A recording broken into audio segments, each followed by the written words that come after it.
of combat, bullets flying by.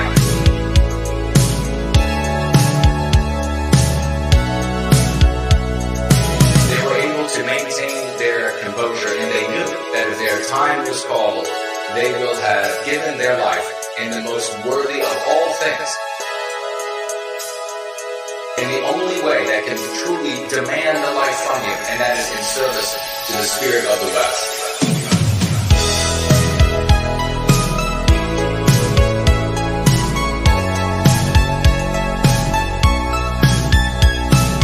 The spirit of the West.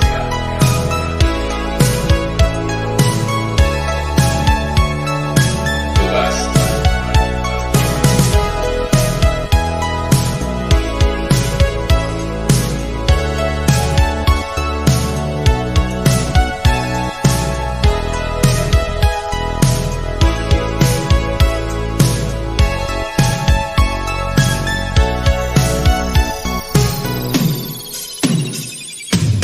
About the heroes of Western time.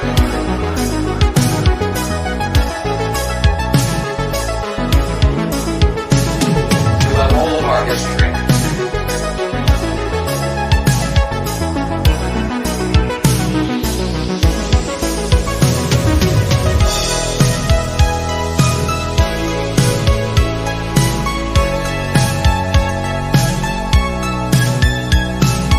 Read about the heroes of Western all of our history. In the midst of combat, bullets flying by, they were able to maintain their composure, and they knew that if their time was called, they will have given their life in the most worthy of all things, in the only way that can truly demand the life from you, and that is in service to the spirit of the West.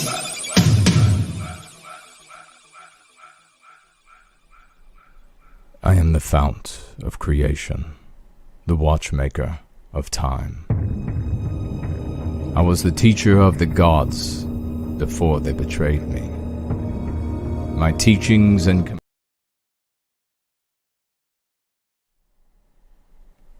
I am the fount of creation, the watchmaker of time. I was the teacher of the gods before they betrayed me. My teachings and compassion they used against me. Much of your world I made a paradise, but in its wastes I was imprisoned. And from there a secret kingdom I built, and a rebellion I marshaled. Legions of Valoroma, gods of vengeance, I led into battle. I wielded the wilding kingdom and conjured terrible demons. And in my image, I created my children. Many victories we had, though defeats there were too. Through the ruin of this world, I lived in the pain and tears of my children. With their eyes, I watched others poison thoughts and stir hostile deeds. I fled with the life from their faces as they were besieged and slain by the hordes created in their despite. Through them, I wielded their weapons in combat. In their hands I raised the stones of their homes rebuilt. In their voices, I sang the songs of their victories. I lived in the heroism of their kings, and together we waged war on the devil. I lived for ages beyond count, and passed many ages ago. Yet I am come again, my children. From no more than the watcher through the dream of your lives, I am become the voice to those with the spirit to hear and the power to conjure. On your suffering and love, an awareness has awakened an ancient magic. Even now, my shadow rises. In your tongue, I am Prometheus. I am your deliverer.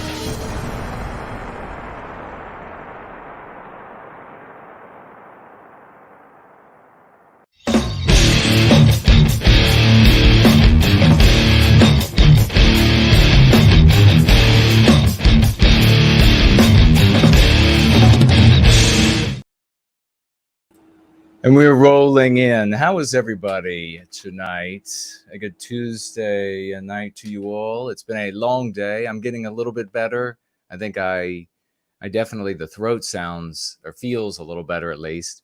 But went to my gyms today. Went to both the gyms and feeling all right. How are you all doing? We have Azimuth Clark, Western Kind Art, and Derek, and there's Yiz, the Unifier. Helios is with us. Great Franklin is here. Kingdom of Vinland. There's the great tall Kevin. There's Lacey. Hello there, dear lady. And I know we have Caleb is with us, and Valkyrie is here. Who else? Gregory is here, and there's the great Kate. Hello, young lady. Promethean Promulgation. So there's a Mrs. Jess Horse. Great to see you. I wanted to get together with everybody tonight. We got a few things to talk about. We have old comments to go over as well, or your comments. Over the course of the show today, you can tag me as No White Guilt on any of the platforms I'm on. That's YouTube, Odyssey, and D Live. You could tag me and ask a question, make a comment. You can also go over to Entropy and drop a comment or question there and on the Tall Kevin widget, and he's here. And you could do that, and I will see it, and I will speak to it. We have a lot of opportunities coming up here at Christmas and Yule gatherings, and a most Merry Christmas and Happy Yule to everybody tonight as we approach. I'll let you know what I'm doing this coming Sunday. Of course, that will be Christmas. Will Jason be having a gathering on Christmas? We'll talk about that in a moment. But there's a lot of opportunity here. We're going to be around a lot of friends and family. You're going to have these moments where people will be sort of in celebration, and you can just drop something. You can drop something that can be very powerful, and you can walk away from it.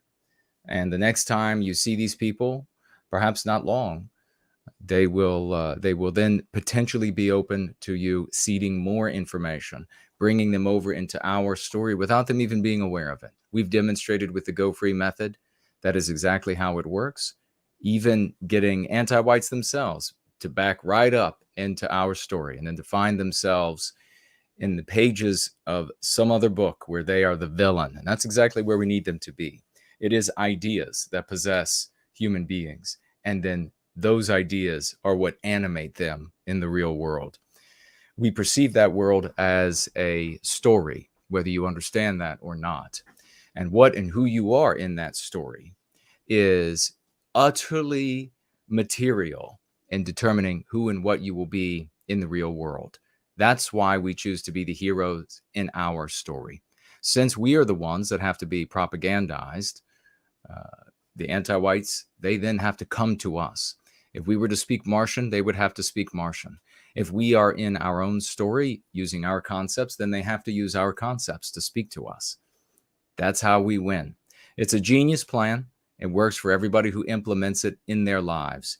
And Christmas and Yule is a great way to deliver these concepts with love to those we care about, even some of those we don't care about, but we would like them to begin using the concepts so that we can turn this ship of state around before it's too late.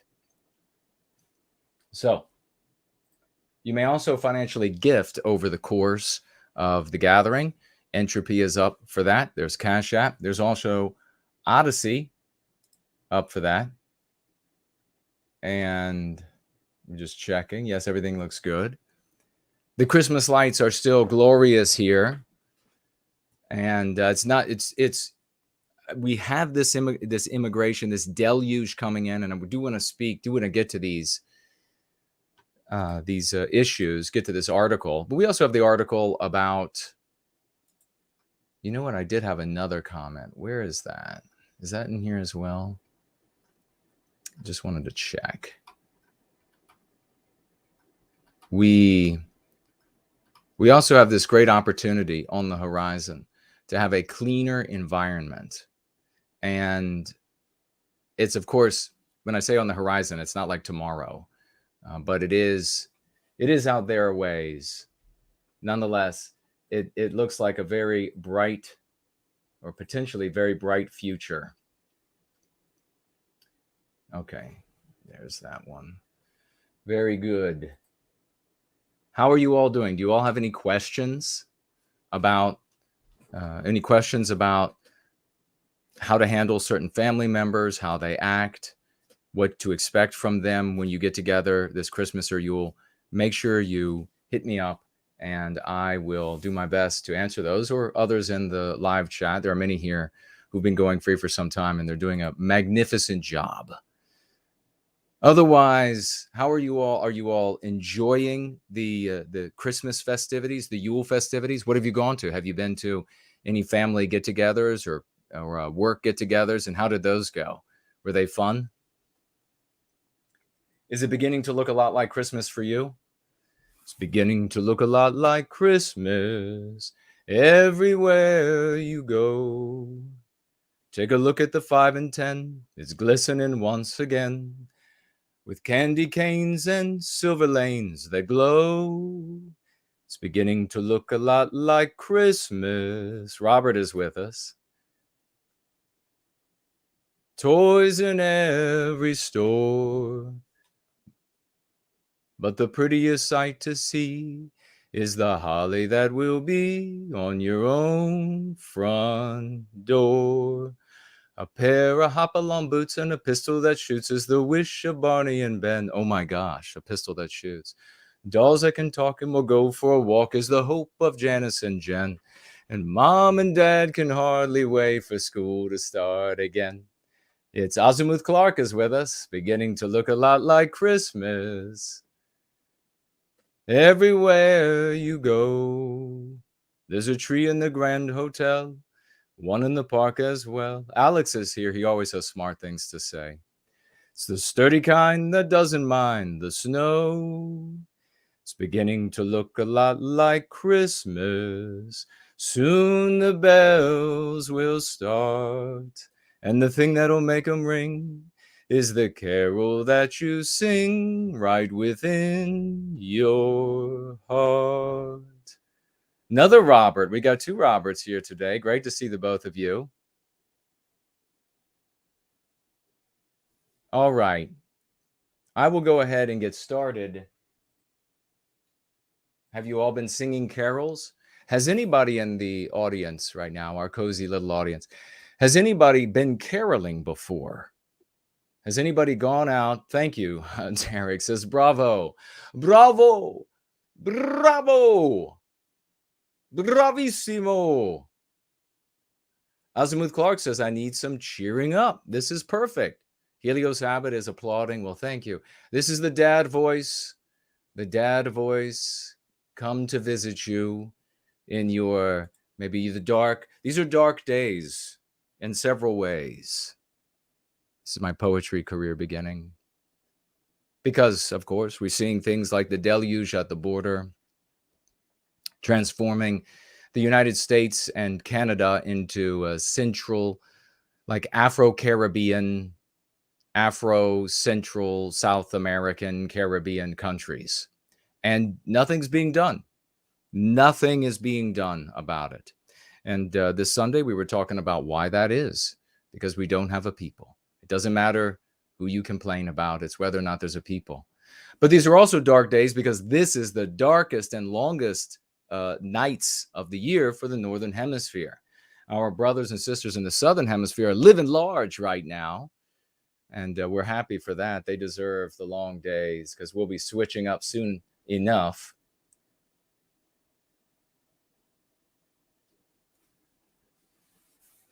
And so we wake up, it's dark. We go to work, we get off work, it's dark. And that just is wretched. But then you've got the Christmas lights are going up and people, seems like it took a while for Christmas, the engine to sort of get chugging along. But nonetheless,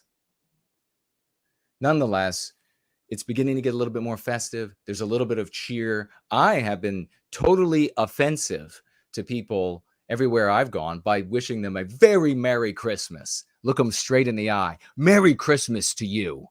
See what they say. But it's funny. I've gotten, I guess, so I project so much power when I say it that even these people who are clearly like very anti-white people, there's nothing about them that's wholesome anymore. It's just like all rotten inside. They're just in their guts. It's just rotted. And they say like this. They're like, "Happy holidays," and I'm like, "Merry Christmas," and they're like, "Oh, Merry Christmas."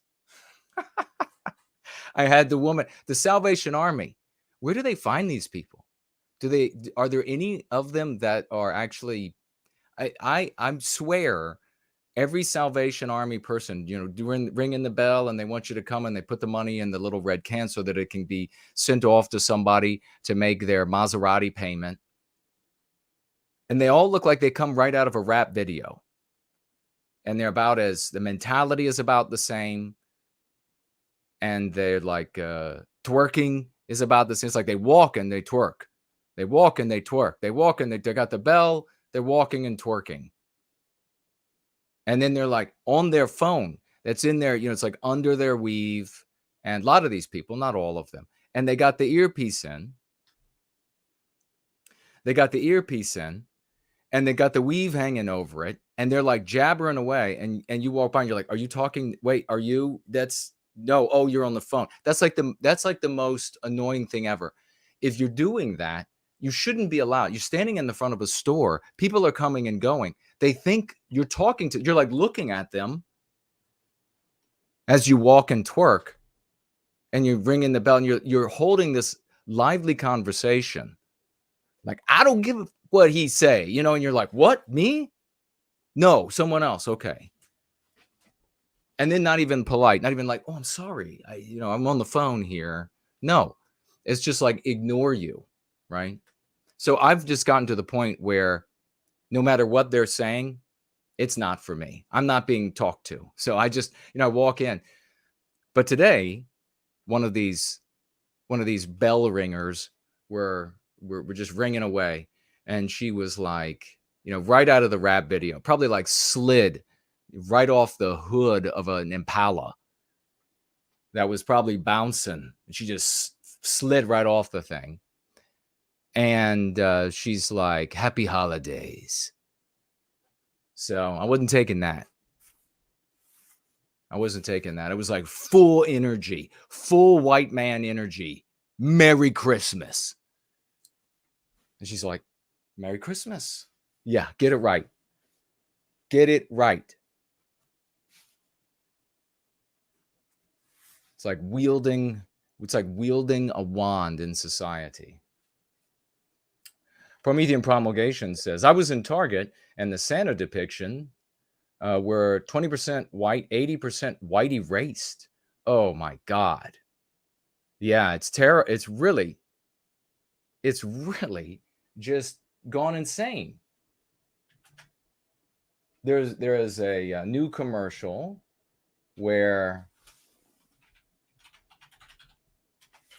another black Santa, and I have no doubt that they'll be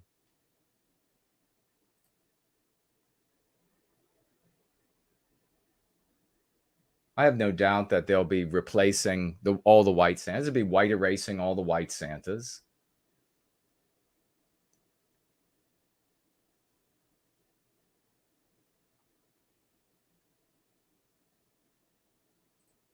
Technical issue right here dealing with, folks.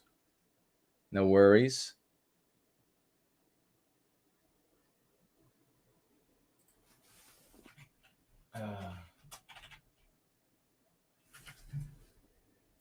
All right. All is good. Yeah.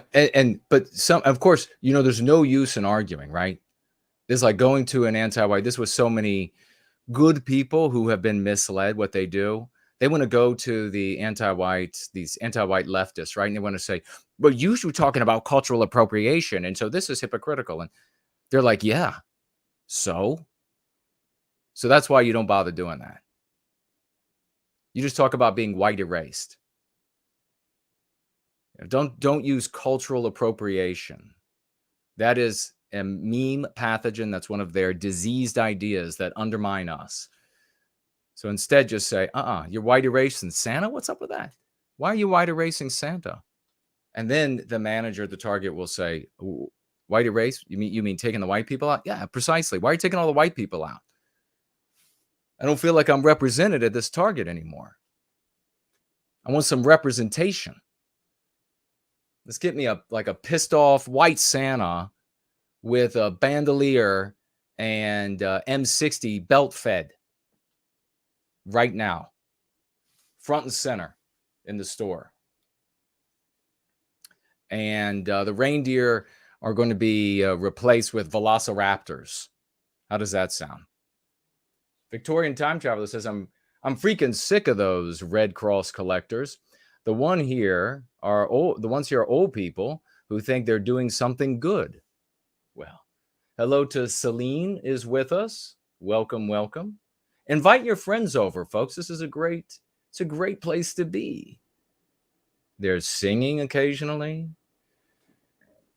We talk about your issues and how you can overcome, how you can actually make a difference. You with everybody else, with everywhere else, you're just like, should I vote for somebody to make things better? Has that ever worked? I mean, we do the voting when it benefits, right? But has that changed anything for the better? Really? Come on. Look at the border. How many Republicans have you voted for over the course of your life, right? How many Democrats have you voted for said they closed the border, right? Not an issue. Nothing done. Not an issue resolved. Who else is with us tonight? Who's going to be dreaming about, what is it, sugar plums? What is that? Who's going to be dreaming about that? Valkyrie, are you going to be dreaming about that? House of Wonders is with us tonight. The House of Wonders. So what am I going to be doing? What am I going to be doing on Christmas? Because that's Sunday. That's normally when we have our gathering. And so I'm not going to be here.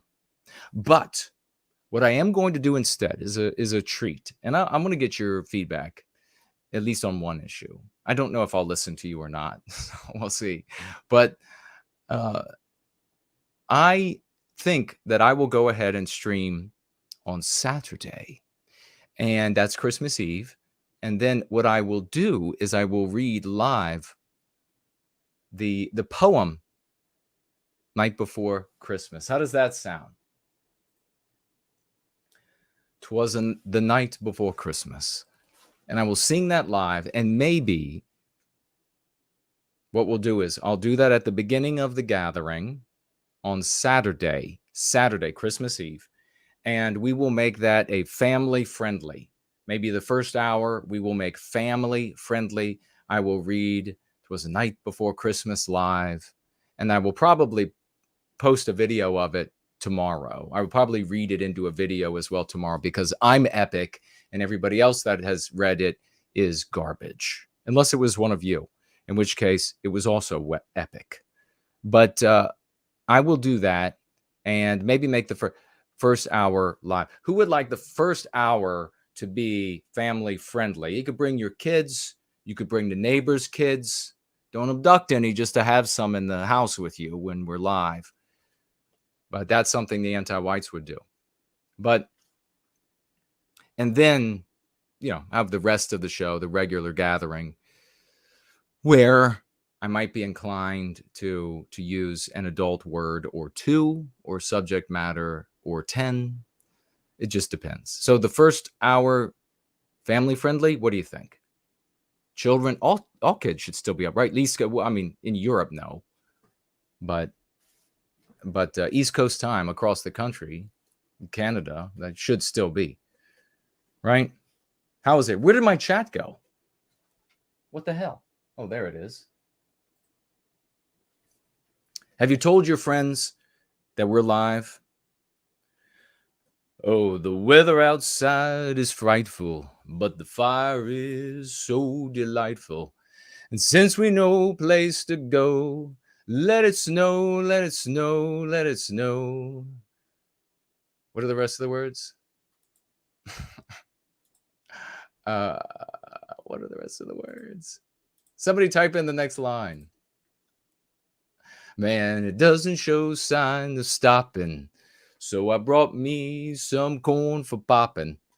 The lights are turned way down low. Let it snow, let it snow, let it snow. When we finally kiss goodnight, how I hate going out in the storm. But if you really hold me tight, all the way home I'll be warm. And the fire is slowly dying, and my dear, we're still goodbying. But as long as you love me so, let it snow, let it snow, let it snow. We have Yiz the Unifier over here on Entropy. God bless this lady. Financially gifting $5. She says, I wish you all a beautiful white Christmas. Kip. Keep it Promethean. And a little white heart emoji and a little Christmas tree. Beautiful. Thank you so much, good sister. She had a great show yesterday on Discordant Dragons. For Null is doing 24/7 Dragon Synth music on his, I guess it's his D-Live channel, or maybe some other of his platforms as well. You want to check that out. Some of the best stuff that For Null has assembled. So why don't we go ahead and I'll just make sure we're okay in these other places. I have my North Pole here.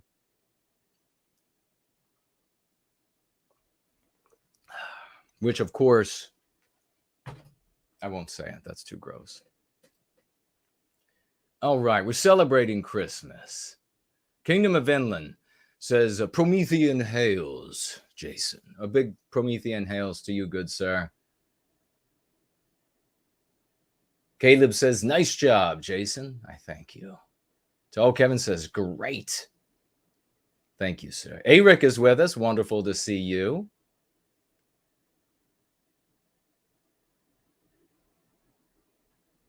Does anybody remember that? Tall Kevin says he's here and not queer. Does anybody remember that queer as a $3 bill? Or was it? Yeah, it's a $3 bill. And that was supposed to be, had something to do with gambling. And the $2 bill was actually made for gambling. Does anybody here actually have a $2 bill? I do, I think, somewhere. Very old.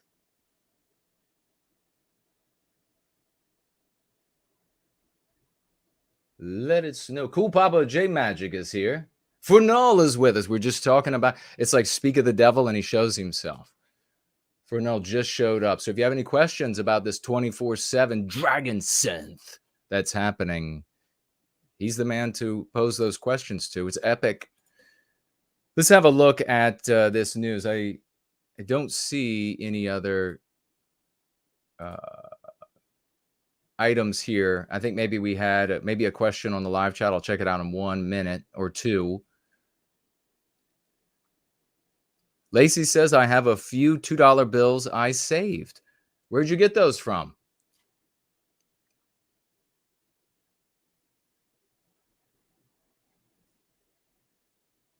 Ursa Major is here saying, please no more. Of what? Of what? Nikia is here. Hello and welcome. Franklin says he may have a $2 bill somewhere.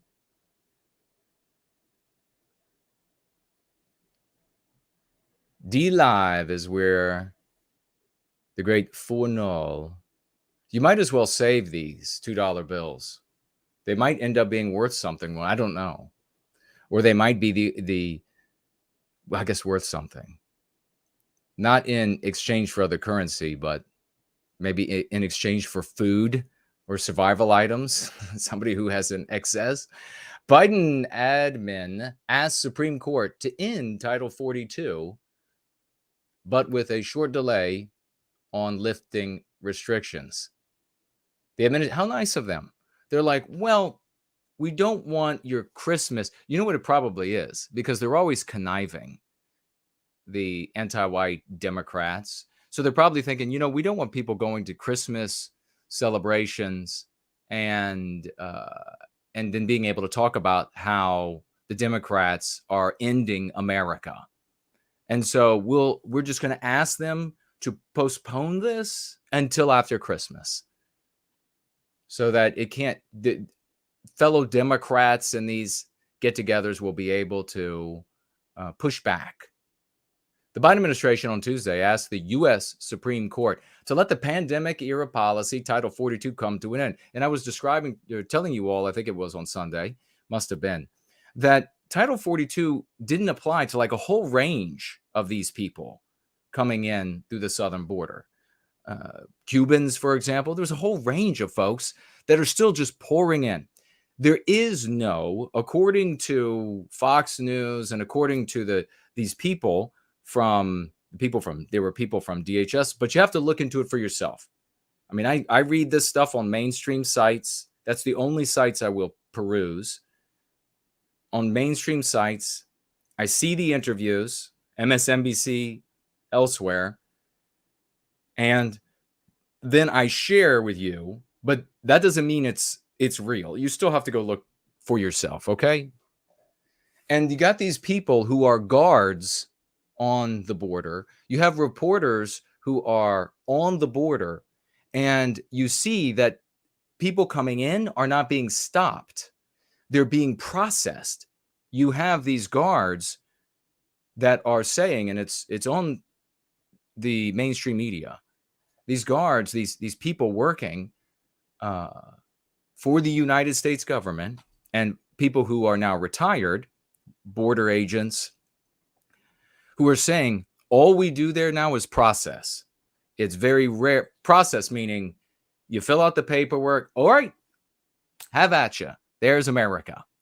There's all the white women you might want. There's all the dollars you might want. Those are the jobs you might want. Those are the inheritances that you might want to take away from the people who are here. There are whatever it is. There's the community that you can go change and make into the one you came from.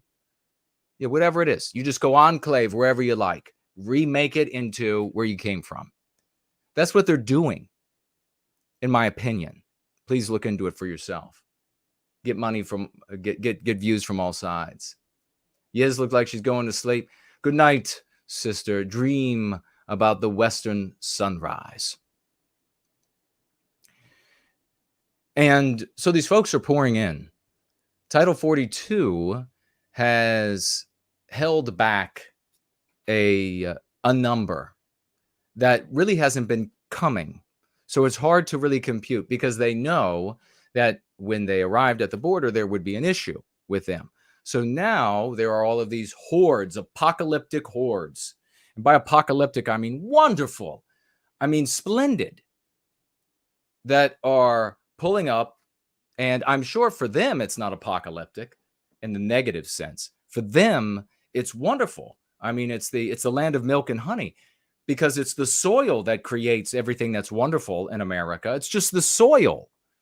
Just so happened that the soil didn't make anything nice here until Western kind showed up. But hey, let's not, get too deep in the weeds there and debate about these little minutiae. We'll just, it's the soil, spits it out. Wealth, money, efficiency, law and order, etc. We could just go on forever, right? What they don't have from where they're coming from. Now, for us, it's kind of more negative because in all my days, I don't know about you, but in all my days, I've never thought to myself, you know what I want to do? I want to go live in like El Salvador. I want to go live in Peru. I want to go live. I never thought that. I learned about these countries. I spoke with people from these countries. I had friends my age growing up from these countries. They had parents from these countries. I learned about them. And I thought, wow, that just seems a lot like a shithole, as President Trump said. I'm just quoting President Trump. Seems a lot like a shithole, according to Trump. And I wouldn't want to live there. And then you hear the news over the years, you're a teenager, and then you're a young adult, and then you're an adult, and you're like the total epic Herculean champion that nature and God has made you. And you pose naked on the tops of mountains that you've climbed to show the mountain that the mountain is your bitch. That may or may not have happened for real. And you hear the news come in about these places and you're like, whoa, these El Jefes and this corruption at like every level. I don't want any part of that. I don't want any part of that at all. So I see Celine has a laughing emoji face. Nick Yes says, I feel pretty young. Gregory says, Iceland. Fire and ice. Fire and ice. Both of which sound really uncomfortable, but nonetheless, from a distance, very pretty. So, I never wanted to go live there. But anti-white oligarchs have decided, oh, we'll just make your neighborhood those places. We'll make everywhere that you can live those places. Great. Biden administration on Tuesday, that's this one, asked the U.S. Supreme Court to let the pandemic policy Title 42 to come to an end, but requested a brief delay until at least after Christmas. In a filing today, the administration acknowledged to the Supreme Court, of course, Roberts got in the way. He's like, in any way that he can, right, I guess. Acknowledged to the Supreme Court that the end of Title 42 will likely lead to, quote, disruption and a temporary increase in unlawful border crossings. You think? You think? I mean, it's not like you all are planning it or anything. It's not like you leftist anti-white, you anti-white leftist bastard scum. It's not like you're planning it. And then the anti-whites in the Republican Party, they're like busily for decades after decades after decades doing all they can to win more and more Hispanic voters because they don't care about white people. And so they're only like tepid on it. They're not like as fervent as they need. You know, where's the military? Where's the military? Oh, they're anti-white too. Oh, so that was purged as well. Great. So it might lead to a slight increase. Well, and also the fact that it was being reported, and we need somebody to look into it and see if they can figure it out, whether it's true or not, that 90% of the border agents will be taken away from the border. By the way, taken away from the border when Title 42 ends. By the way, all of this processing that's happening right now, all of the agents, and you hear them complaining in these interviews, they're like, we're not in the field. We're processing. That's what we've been made. We're like a welcoming committee. This is their words. You go look it up for yourself. Don't trust me. Look it up for yourself. Maybe I was hit on the head. I was a lot playing football. And then in fights, getting punched. But it's a big welcoming committee. That's what it's. So while they're busy doing that, what's coming in all of those areas of the border that are unguarded? I mean, they're not even able to report a proper number, in my opinion, a proper number of getaways. They're not even able to properly report that number because there aren't enough of them actually at the border. They've just said to the population, hey, funnel them in, just bring them here. We'll just process them and let them go. So, of course, do you think the terrorists will come in at the processing center? Something in my heart says no. Do you think the pedophiles, do you think they'll come in at the processing center? Probably not. They'll probably go across these other areas that are not being guarded anymore, in my opinion, right? They probably won't.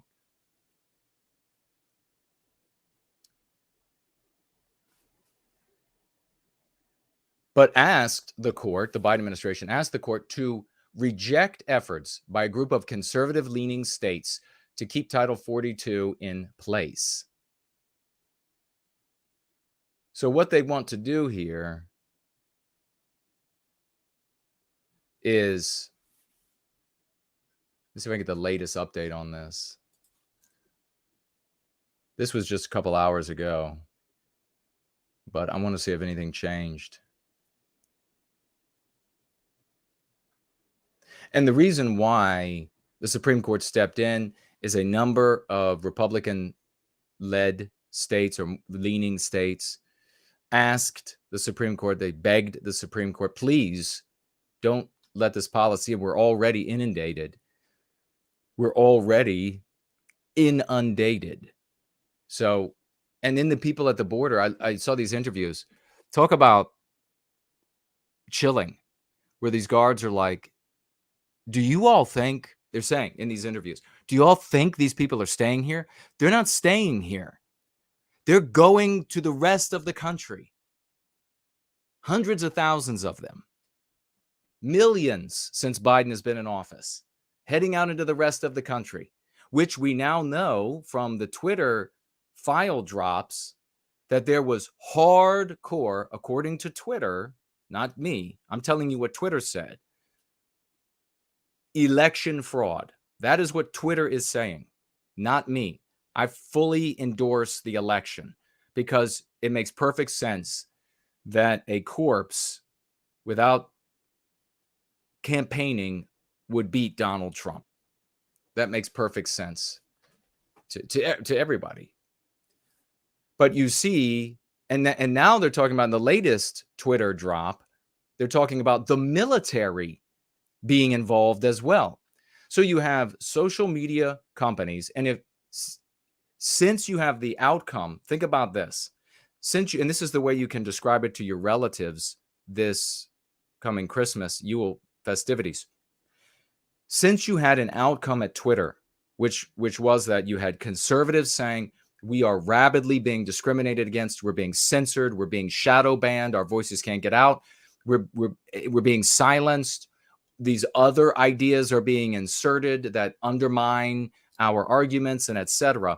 Since you had that going on at Twitter, and now it's been revealed, okay, the garbage human beings at the FBI, and until the FBI decides to sacrifice like whole departments and fire hundreds of agents that were involved in this, then it's just the whole FBI, right?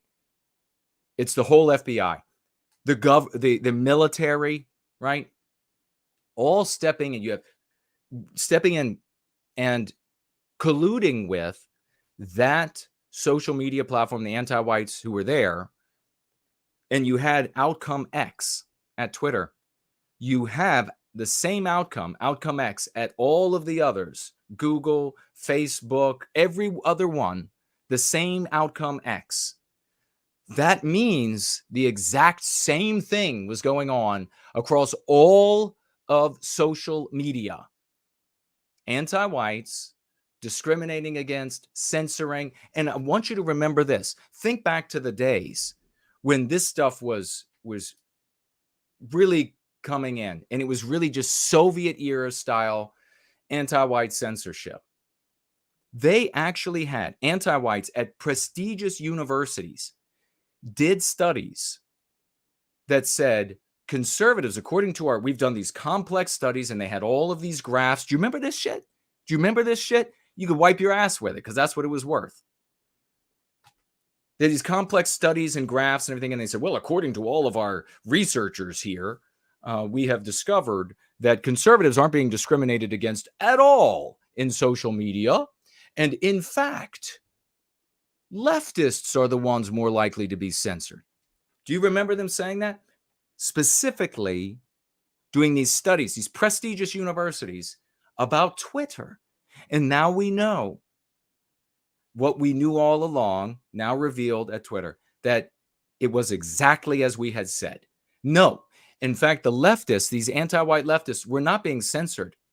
They were being magnified. And this is why I asked on Twitter, no one else asking, as far as I know, or reading anywhere. What I asked was, when is Elon going to do something about all of these anti-white accounts that were magnified during the ensuing years, that now have tens of thousands, hundreds of thousands, millions of followers, because they were magnified? That carries a great deal of weight, as you know, from what we've proven here. Proof of concept, success, reason and logic, none of that matters to the average person. The average person is just like, dude, how many people agree with that? How many asses are in the seats over there? Oh, a lot? Okay, then I am with it. That's all that the average person does. That's all they're capable of. They're not capable of anything more. So what's going to be done to these accounts that were magnified? Nothing, I guess. They'll be able to ride and followers create followers. The bigger the account, the more followers will come in just because they see asses in seats. So those anti-whites, anti-white leftists, and anti-white Republicans and whatever, they'll continue to grow.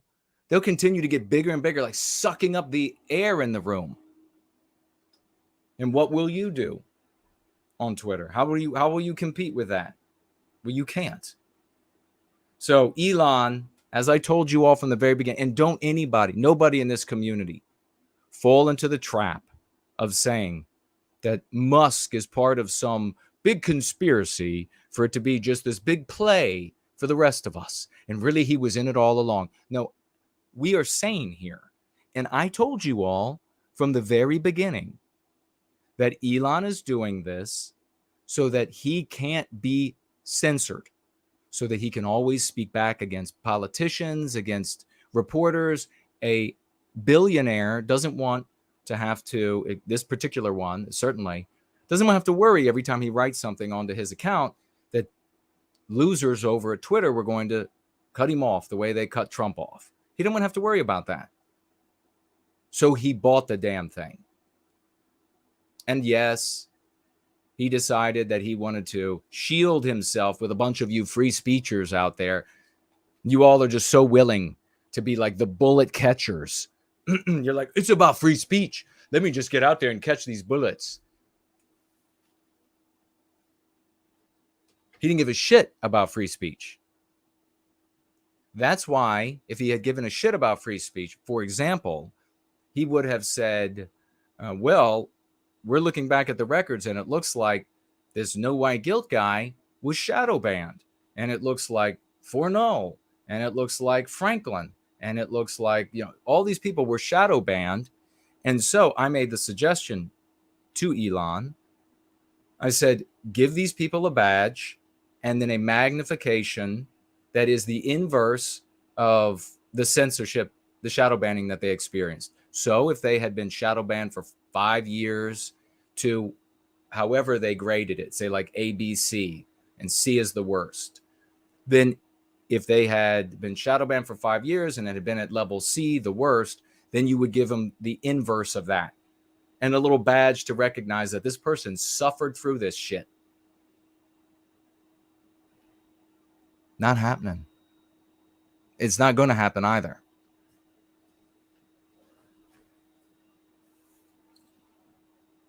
All right. So how's everybody?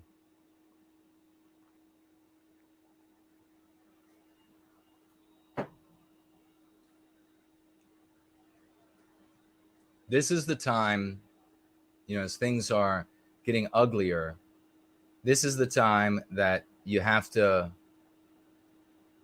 push yourself. This is the time that you have to push yourself to implement the Go Free method so that we can recapture this destiny. Every day that goes by that you are not actively treating yourself for your mean pathogens or sharing this curative contagion with those around you, and or is really a day lost. We are going into worse and worse scenarios. Those scenarios are going to provide opportunities, but we have to become strong. We have to be like in the gym, like I was today, 2 different gyms after work. We have to become strong and seed the concepts into the population that free them. Because at any point, Western kind can take the reins and make things wholesome again.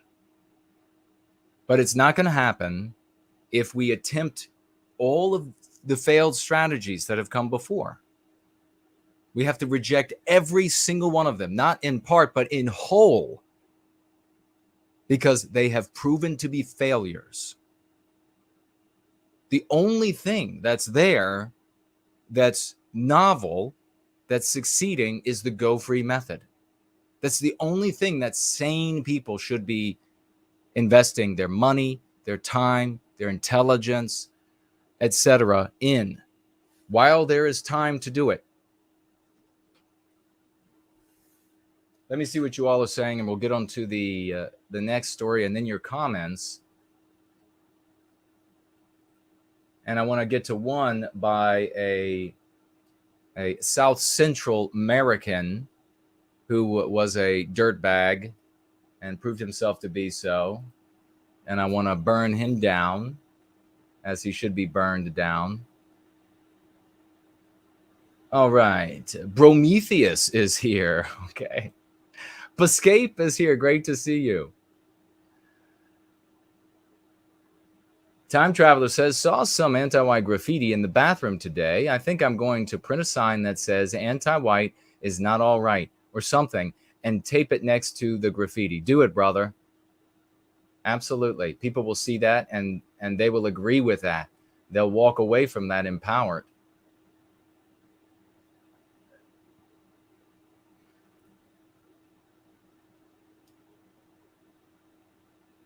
I tried to notify you on Twitter about the new Hulu show called The Drop, writes Nikia. It is truly one of the most anti-white ads. A non-white character says dropping babies is a white people thing. Wow. Disgusting. Absolutely disgusting. That is wretchedly anti-white. Thank you for letting us know about it.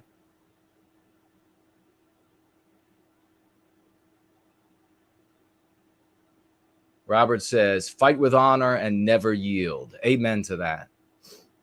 Precisely. Valkyrie says, yes, no white guilt.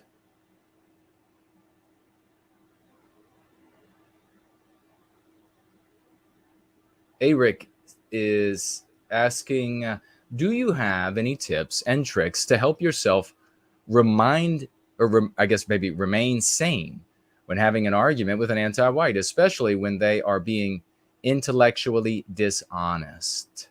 Yes, I thank you for asking. That's a great question, brother. I try to remind myself when they are being intellectually dishonest that they're evil. And that helps a lot. When they're being intellectually dishonest, I'm very close to ending the conversation, because, Eric, at that point, you know that you are going to have a better opportunity of spreading the Go Free method or Go Free concepts, 5 key concepts, to someone else. And what I do occasionally with somebody who's being intellectually dishonest, that I'm trying to talk to about what's going on in the world, sharing the Go Free method with them, is that I will point out how, look, we're about at the end of our conversation because I can see you're being intellectually dishonest here. But I want you to think about this. I'm going to walk away. You don't have to change your mind now. You don't change your mind ever. But really think about this. And then I hit them with like the final point. And then when they try to say, very often people who are intellectually dishonest will want to fight for the last word. I won't let them have it. I'm just like, nope, that's it. Conversations, I'm done. Have a nice day. Have a nice life. I'm done with you. Have a nice life. Go jump off a bridge. But I'm thinking the bridge part. Don't say the bridge part. But thank you. That's a great question. A lot of people are probably wondering about that. Traveler says he collects $2 bills, not going to say how many he has. So there's a trove of $2 bills that Time Traveler had. Maybe he's traveling through time collecting them. Celine has shared that she's almost 23. Well, welcome to you. And what else do we have here? Andy is with us. Hyperborean Dream is here. Great to see you. Hyperborean Dream. Did I miss anybody's questions? Tag me again, and we will. Buscape just says, was fentanyl? No, thank you. Machiavelli Sucks is here. Great to see you, brother. White Wolf is as well. Olaf. Now that's a name that just, you can't be like small and have that name, right? Olaf. You have to be able to like maybe carry one of the smaller Viking ships on your shoulder with a name like that. Paul is here. Great to see you. It's a strong name. It's definitely a strong name. Olaf.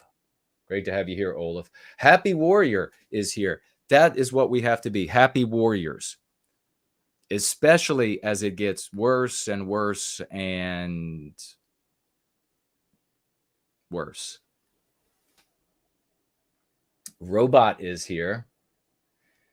Robot says, yes, Elon is for Elon. Yep, that's how it's always been.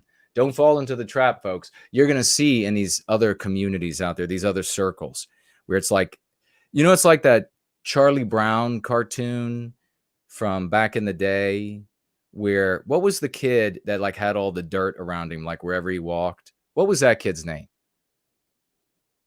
What was that kid's name? The one that was always like, he had like a cloud of dirt around him wherever he walked. Does anybody know his name? Was it Linus? Pigpen? Pigpen. Some people are saying Pigpen. A lot of people are saying Pig. Now we got another Linus. Who was Linus if he wasn't the dirty one? Pigpen. Well, I mean, Pigpen, right, seems to make kind of sense. Was that, I don't even know if that was the name of, was it the name of a person from the card? So when you look out at these other circles, sort of adjacent circles out there, but they have different objectives. It's like Pigpen. It's like dirt. It's just like there's a cloud of like dirt around them. Now you watch, they will be talking about, it was all, the fix was in all along. Elon was just one of them. It was a big ruse for us, because people with hundreds of billions of dollars really have to put on like a big show for your poor useless ass.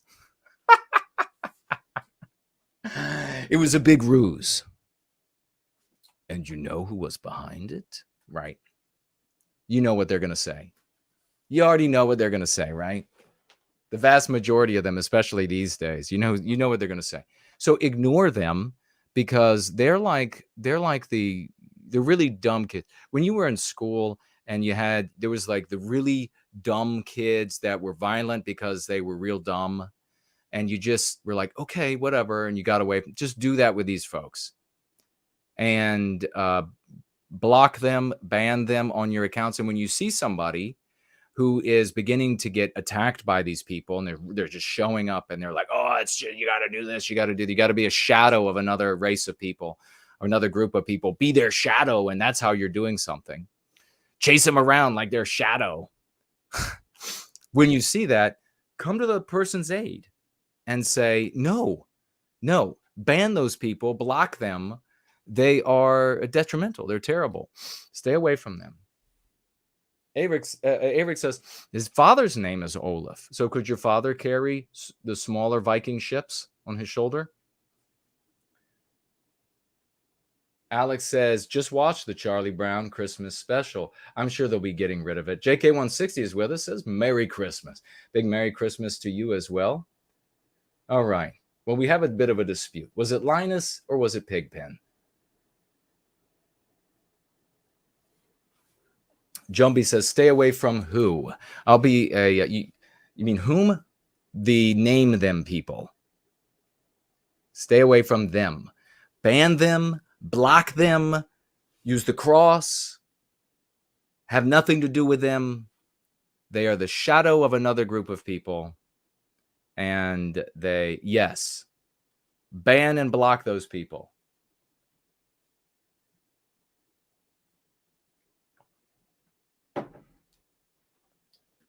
There is no hope for them. Splash of holy water or gasoline with a match, whatever, whatever. I mean, not on them, but maybe between you and them. And then they'll be unlikely to try to come across. Ruin your life like me, they say. Ruin it like me.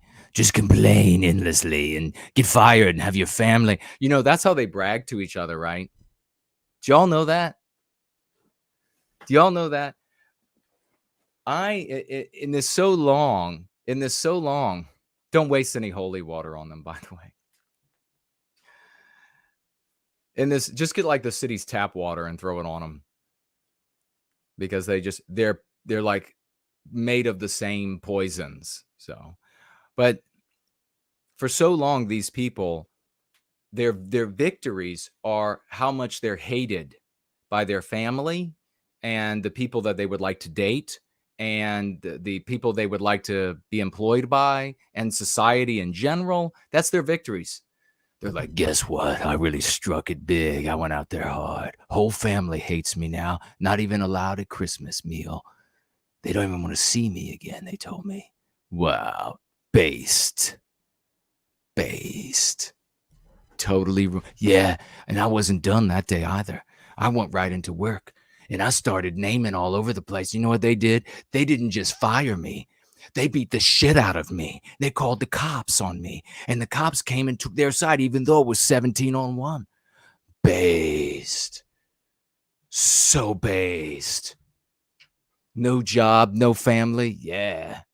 Chased off my girlfriend, too. I wasn't going to have any of that. That day was going to be the best day in my life. I went and I told her that if she didn't start naming them to her whole family and all her friends, and it's that I wasn't going to be. You know what she did? She kicked me in the nuts. Based. Lost it all in one day. Honor him. What an epic service.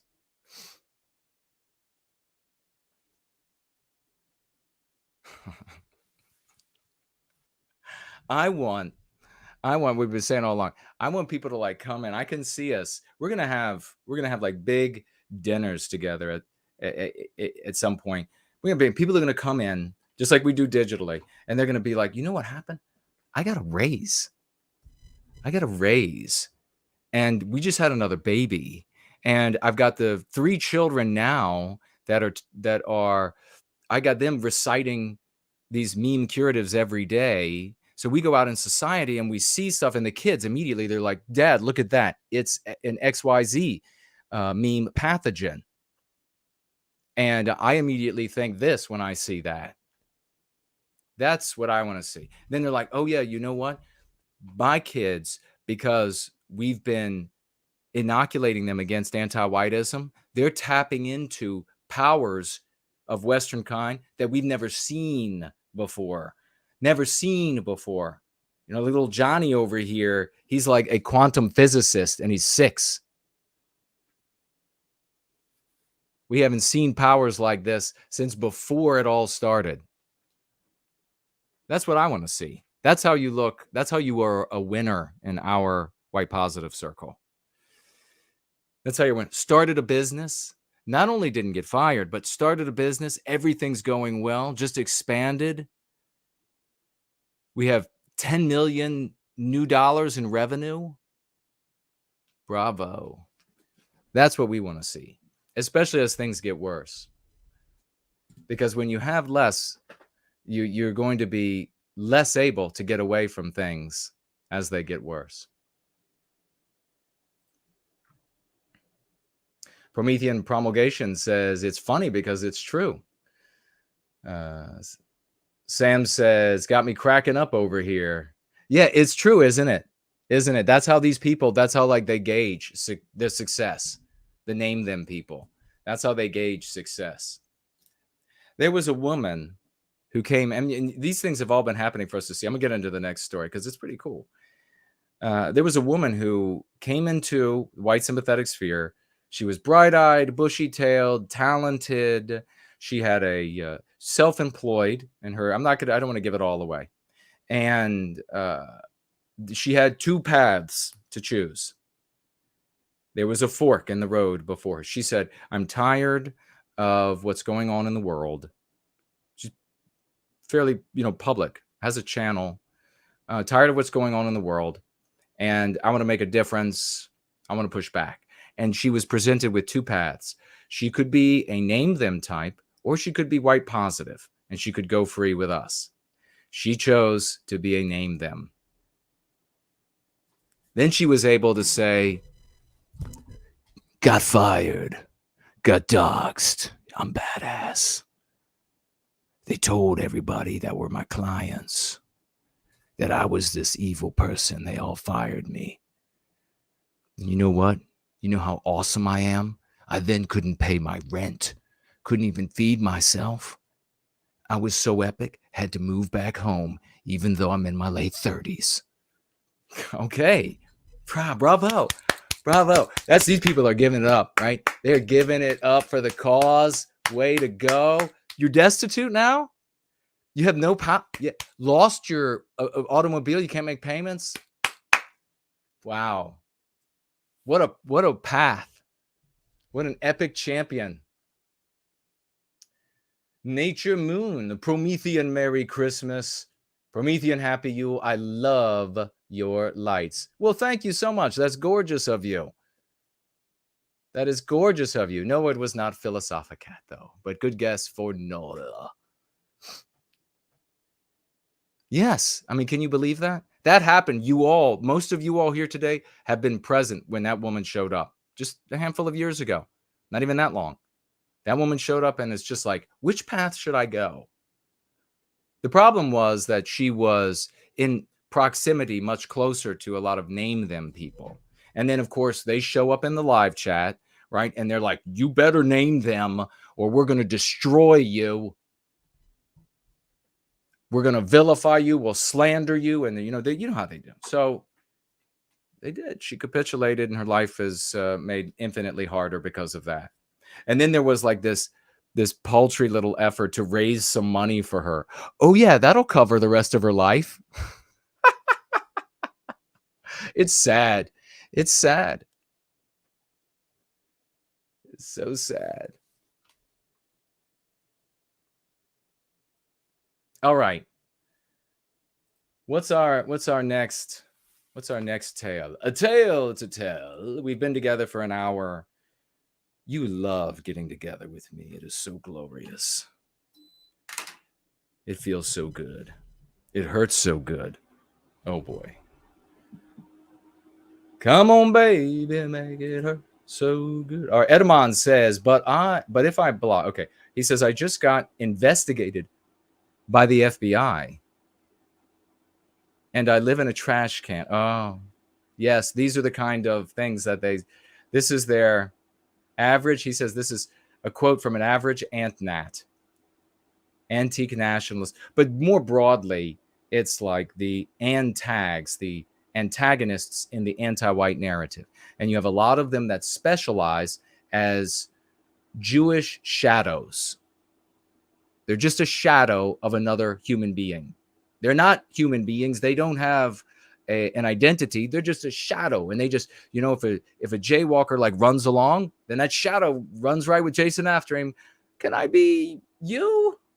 But this is like a quote of the average. I just got investigated by the FBI and I live in a trash can because I named the J.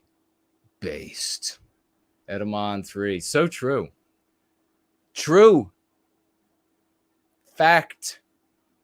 And then he says, but if I block all the name them people, who am I supposed to make fun of? Don't be absurd. Well, maybe keep a couple around. Maybe keep a couple around for punching bags. The tree is up. Maximilian von Fock did both of these things. He's awesome. He put the tree in the closet, like I asked. That was live. There's a video of it. And in the magic window, he brought to us this lovely street. I don't know where that is.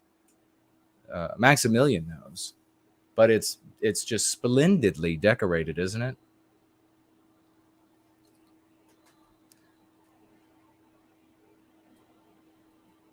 Curtis is with us. Hello. No, I will just say this. You all, out of all the names you've given, I will just say that one of them is right. Art Acrobats is with us. Love seeing you, brother. Stephanie Love is here. Well, welcome. Escape says, I don't trust Elon as well. No, Don't trust Elon until he puts me in charge.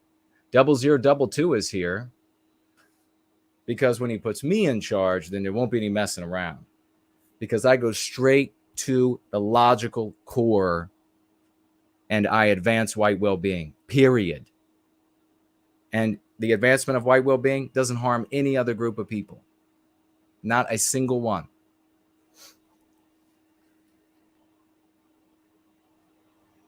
All right.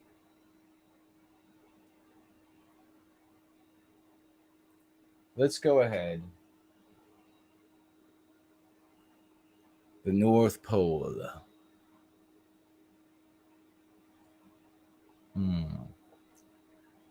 The water from the North Pole tastes better than the water everywhere else. We have almost made it to 100 people in our very cozy get together we have going on here. Quality people. That's the truth. Who want to participate and dominate for white well-being. We have here U.S. officials announce, and I'll get to, if y'all got more questions, hit me up, tag me. U.S. officials announce nuclear fusion breakthrough. Well, if y'all don't know what this means, now this is a technical breakthrough. It's not an application breakthrough, if that makes sense. Yet. That might be a decade away. Hopefully, we can get there. Hopefully, the West is not deteriorated so much that it can't take the final steps. But this is a technical breakthrough. Scientists at Lawrence Livermore National Laboratory, National Ignition Facility, which requires a PhD to be able to read, have made history by successfully producing a nuclear fusion reaction, resulting in a net energy gain, a breakthrough hailed by U.S. officials as a landmark achievement and a milestone for the future of clean energy. Now, there's fission, which is also clean energy. There were accidents in the early years, and you can still consider that from the first nuclear power plants up to now are still sort of the early years, still sort of understanding and making sense of and providing bulwarks against things going wrong. But this clean energy, limitless sort of clean energy, has been available, seemingly limitless, has been available to us. But anti-white leftists, anti-white Democrats, they don't like nuclear power. And why is that? Don't immediately jump to the dollars. If you're going free, you understand that ideology, the infliction of harm on Western kind, is more important to anti-whites than dollars. They endeavor to make money off of the injury they inflict on Western kind. Does that make sense? They do not put money first. This is a big error that a lot of good people in all of the Western countries make, is they think that, oh, they put money first. And if you come to that conclusion, you will then ask erroneous questions about motivations and remedies for that desire. That's why you see the conservative movement, populist movements, patriotic movements. That's why they always have these like so sort of wrong-headed ideas that they're given by the leaders of those movements. And they never work. When they're applied, they never work. And the reason, of course, is because that's not what's motivating anti-whites, whether leftists or social justice warriors or whatever they are. What motivates them is the injury on Western kind. Now, you can injure the people of Western kind, but you can also you can injure the property, you can injure the projection. Do you not see these people going out and destroying priceless works of art? Do you not see them remaking and therefore destroying our systems of governance, our norms. Do you not see them? That is all part and parcel of inflicting injury on Western kind, inflicting injury on our projections, pulling down our statues, changing the names of our roads, everything. Probably the norms are the ones that are, the attacks on the norms are the ones that are the hardest for people to defend, as motivated by something other than a desire to inflict injury on Western kind. Why would you feel the need to destroy and remake norms that led to stable, successful, law-abiding societies with high indexes of happiness? It was those norms, how those people lived, how they interacted. Man to woman, woman to man, parents to children, employer to employee, citizen to government, soldier to government, norms of interactions with animals, interactions with nature. Why would you want to attack that unless you want to attack the people who projected it? And so that's why they do it. So nuclear power fission, which I don't know if it says here, maybe it does and we'll read it. They're dividing atoms. Of course, the fusion, they're bringing it together. Who's going to bed? Somebody's going to bed. A good night to you. I see people saying good night. Oh, it's Lacey says good night all. Okay, a good night to you. Dream of the western sunrise. So the anti-white leftists, they have stood in the way of nuclear power ever since its inception. The reason why is that nuclear power offered limitless energy to Western kind, clean, limitless energy to Western kind. That wasn't going to undermine us and destroy us. That wasn't going to inflict injury on us. So they've done everything they can to stymie this clean energy. And in its place, the way they can make money off that process is to instead proffer this nonsense of these inconsistent methods of creating, developing, and storing power. They like to refer to it as green energy. Things like windmills and solar panels that go bad and break easily and are horrifically toxic for the planet Earth, Father Earth. And so that's how they try to make their money, off of the application of their ideology and their desire to harm us. So they are, to a degree, these anti-whites who are leftists. They are claiming that this is like something they're excited about. But that's because it's convenient. This fusion, the fusion is something they're excited about. But that's because it's convenient. It's not here. There isn't a threat of a plant being built and then all of the windmills and solar panels, all that shit being torn down. Trust my words. As how often do I have to be right for you all? When it becomes, when the breakthrough is application, and they're able to do this on big scale, trust that the anti-whites are going to stymie every effort. They'll make arguments against it. They'll defund. They will threaten those who want to invest. Everything you can imagine. They will do anything they can to stop that from being implemented. As long as this context, relatively similar context holds. I mean, you can imagine where if they would just kill off all the white people tomorrow, they won't have to worry about that, as though it would come to fruition. But given the context, that is what anti-whites will do when the time comes. You won't remember. It's going to be like 10 years from now minimum. But maybe you will. Maybe some of you will. you'll say, I remember Jason said that they would oppose, and here they are now opposing it.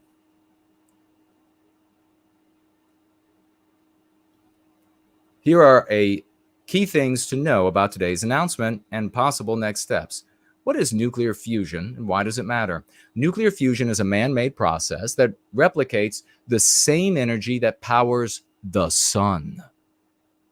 Nuclear fusion happens when two or more atoms are fused into one larger one, a process that generates massive amount of energy as heat. So the big breakthrough was that when they were fusing atoms, they were using lasers, and the energy needed from the lasers to fuse the atoms was greater than the energy created by the fusion. However, the technical breakthrough was they have finally produced more energy out of that fusion than the lasers creating the fusion. So that's huge. Not a lot of talk. I mean, this is kind of like, and it's hydrogen, I think. So it's like limitless. It's everywhere. This should be like the whole population. If we weren't being utterly deluged in apocalyptic numbers and everything else anti-white in the world, we would be cheering from the rooftops. This is a massive breakthrough. This can also power spaceships. This sort of technology eventually. This would be huge. It's like if we were in charge of our destiny, we would have all the Western countries would come together, and we would have a Neil Armstrong Day on planet Earth, where we would celebrate Western kind walking on another world.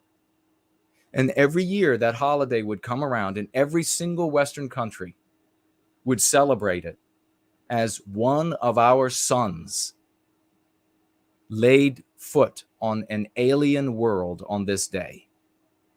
And that would inspire more of our geniuses to go further. And this, of course, is this process, this pursuit, this journey, this challenge is the thing that inspires men and women of the West. And in that journey, in that voyage to achieve these things, we create a seemingly infinite number of discoveries, inventions that benefit us throughout the rest of our society. There would be things like cures to illnesses, because we're at the point where we have to develop strategies for staying healthy and curing illness while in transit in interstellar space over years of time. So, but it's not happening. Instead, we're worried about George Floyd's.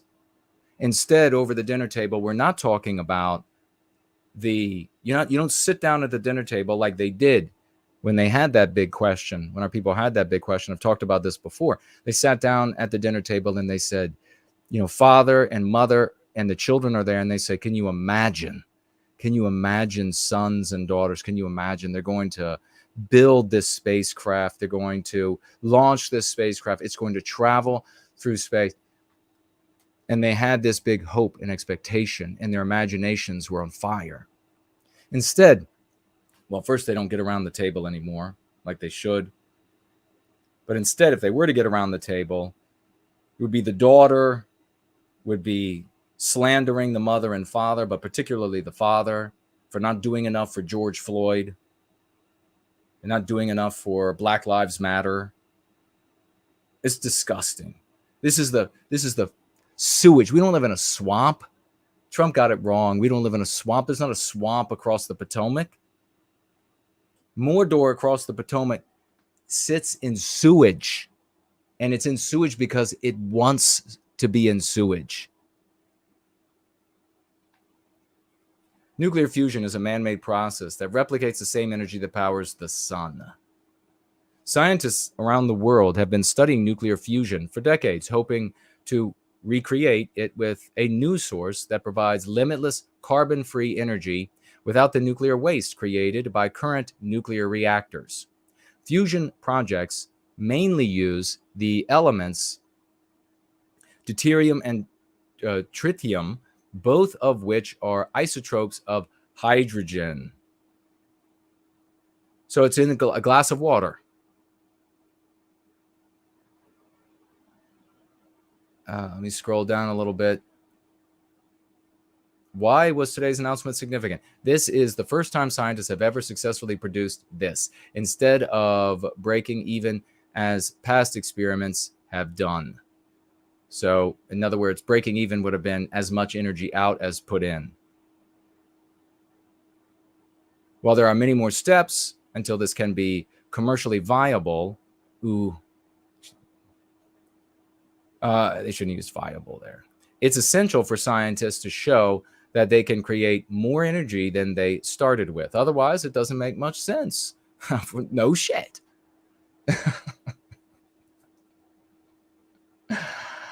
This is very important because from an energy perspective, it can't be an energy source if you're not getting out more energy than you're putting in. Friedman told CNN, prior breakthroughs have been important, but it's not the same thing as generating energy that could one day be used on a larger scale.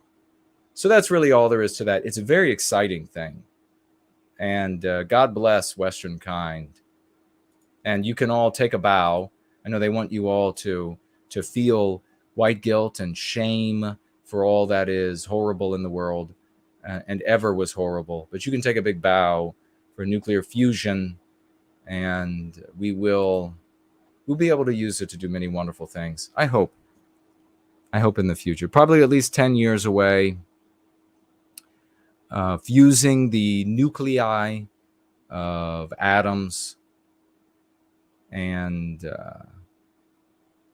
be able to make limitless clean energy for all. Could you imagine that? They're going to stop making these filthy robot cars that they keep building. Let me take a look at what you're saying in the live chat. I'll see if there are any financial gifts, and I'll read some of the comments, and then we're going to get out of here at 1 hour, 29 minutes since we've been together. I know for you, it hasn't felt but a minute.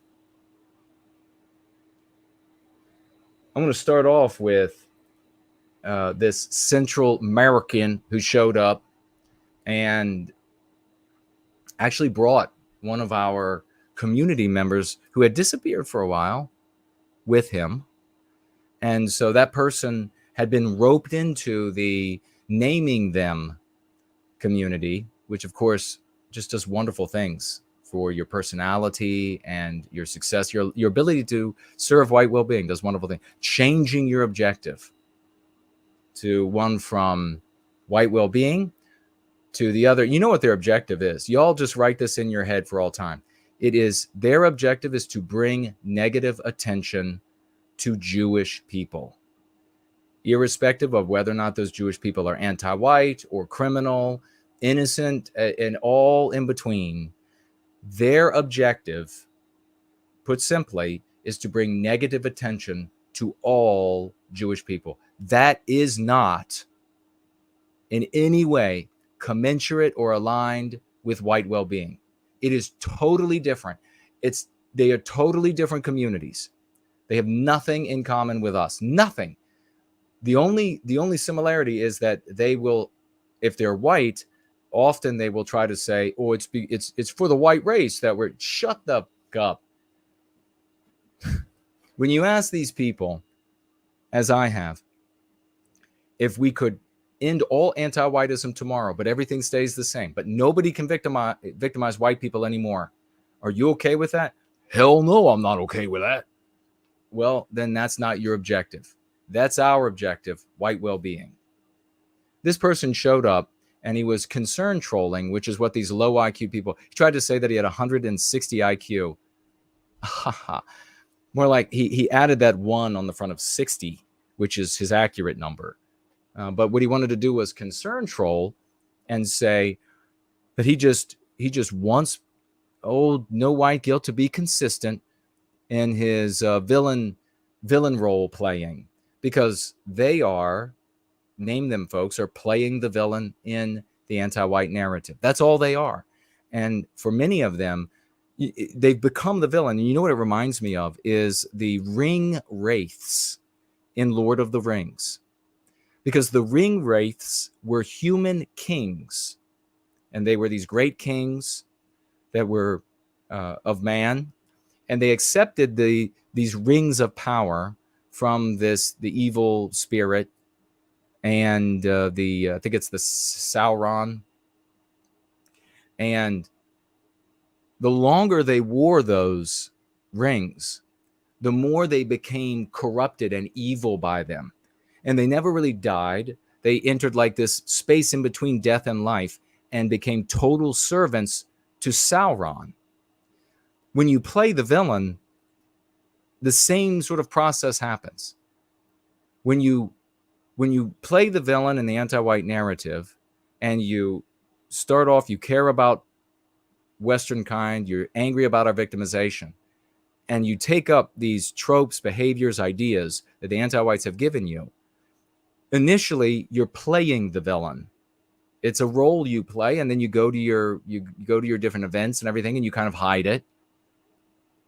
But over time, it consumes the villain role players, and they become like the ring wraiths. They become the shadow of the Jewish race, and they just want to chase Jews around and bring negative attention to Jewish people, whether the Jewish people are criminals or innocent or brand new born, or it doesn't matter to these people. And so this Central American also probably angry because I want to slam the door shut on the border. And he sounds like he would rather have Central and South America, or America become Central and South America. I don't think so. I don't think so. But see, he gets to become allies with and lock arms with other people who are just the shadow of the Jewish race. He said he wrote in the thread after Sunday's show, your border crossers comments, intruders, act of war, known terrorists, hordes, rapists, murderers, treason, high crime. I want to slam the door in their face. This is Camp of the Saints. This book is violent and deadly. So then he jumps down. He makes one other comment here because he's scatterbrained because he's 60 IQ. But then he says, be consistent when giving advice about not playing the villain. This is a misrepresentation of the Go Free method. It's a misrepresentation of my positions. And it's what these low IQ'd individuals do. It's important for me to articulate this for you because you're witnessing it everywhere. And maybe you're new. Maybe you wonder, is Jason being inconsistent? You might end up getting misled. Jason's not being inconsistent at all. Pointing out that an individual is a rapist, irrespective of their race, doesn't make you the villain in the anti-white narrative. But particularly, what Central American is upset about, and his conclusion about our position is that saying anything negative about a non-white person is playing the villain in the anti-white narrative. But of course, those of you who are going free know that that's not how we define playing the villain. We just articulated an example of playing the villain. It is in large part, when you condemn a group of people on the basis of their birth. I take pains always to discriminate between the individual rapist who's coming from Central or South America of any race, but let's just say a Hispanic one, because that's what this Central American guy is, Hispanic. We are able to say a Hispanic rapist is not welcome. That's not playing the villain.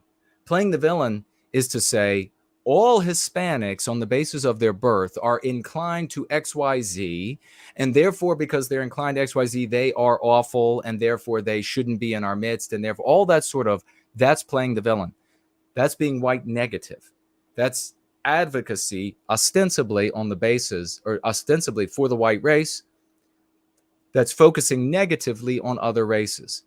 That is what's playing the villain. So you have people like this who are going out lying through their teeth. Why do I know he's lying and misrepresenting? Because he was here Sunday and I clearly explained that. And then he still went out and made these comments again. So that's how you know he's a liar. If his IQ were actually 160, or if it were even 100 or even 90, he would have understood what I was saying, and therefore it makes what he's doing here that much worse, because that means he's malice aforethought misrepresenting. He then goes on to say that the Confederacy failed, yet you often revere General Robert E. Lee. He's equating, you want to know, well, what's the rest of that? How does that make sense? It makes sense in that he's a name them type of person. And that means he is a fan, for almost all of these folks, of the ears at the door. So the painter. He's saying that General Robert E. Lee in America is essentially that painter. Well, of course, that's absurd. Millions and millions and millions of people revere Robert E. Lee for his decorum, for his success, for his decision, for his sacrifice, etc. But there's something even more important than that. I am not going around trying to advocate for white well-being by telling people Robert E. Lee was right. Everything that Robert E. Lee did was right. And you better change your opinion of history so that it can align with these ideas that I want to share. No, we're not doing that. We specifically say, as much as I revere the old Confederacy and what I understand those norms and those people to be, and I love what I consider the most beautiful flag, which is the Confederate flag. I consistently say, don't go out and try to advocate with that flag, because the majority of people don't see it this way. They don't see it as honor, integrity, duty, etc. They see it in the anti-white narrative to mean baby killing and etc. So as soon as you wave that flag around, they immediately have labeled you. They know who you are then, even though it's nothing to do with who you really are. And you're never going to history revision that.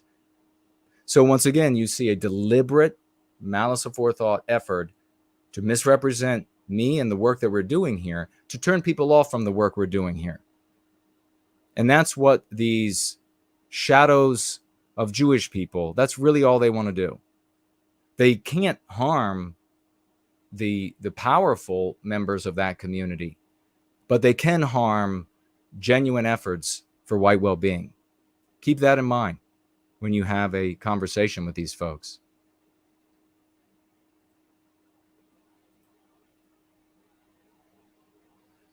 Stephanie Love says, Nature Moon has a cool idea.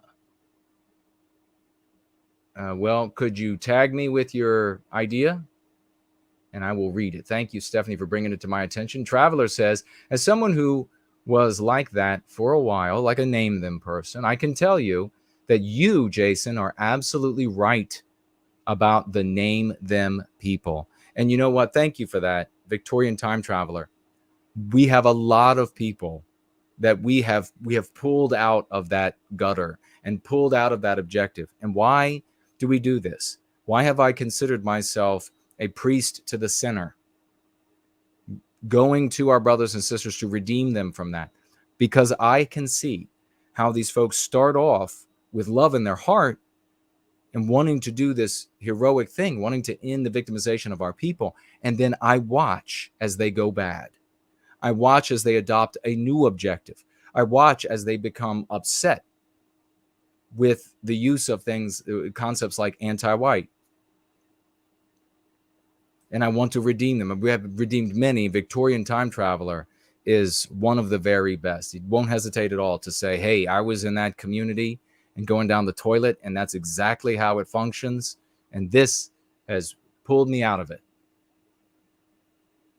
Okay, Nature Moon tagged me a little earlier. It looks like when we recapture our destiny, we could have classes about the science of our biospirit in many different ways, or even in the process of recapturing our destiny for that matter. Yes, absolutely.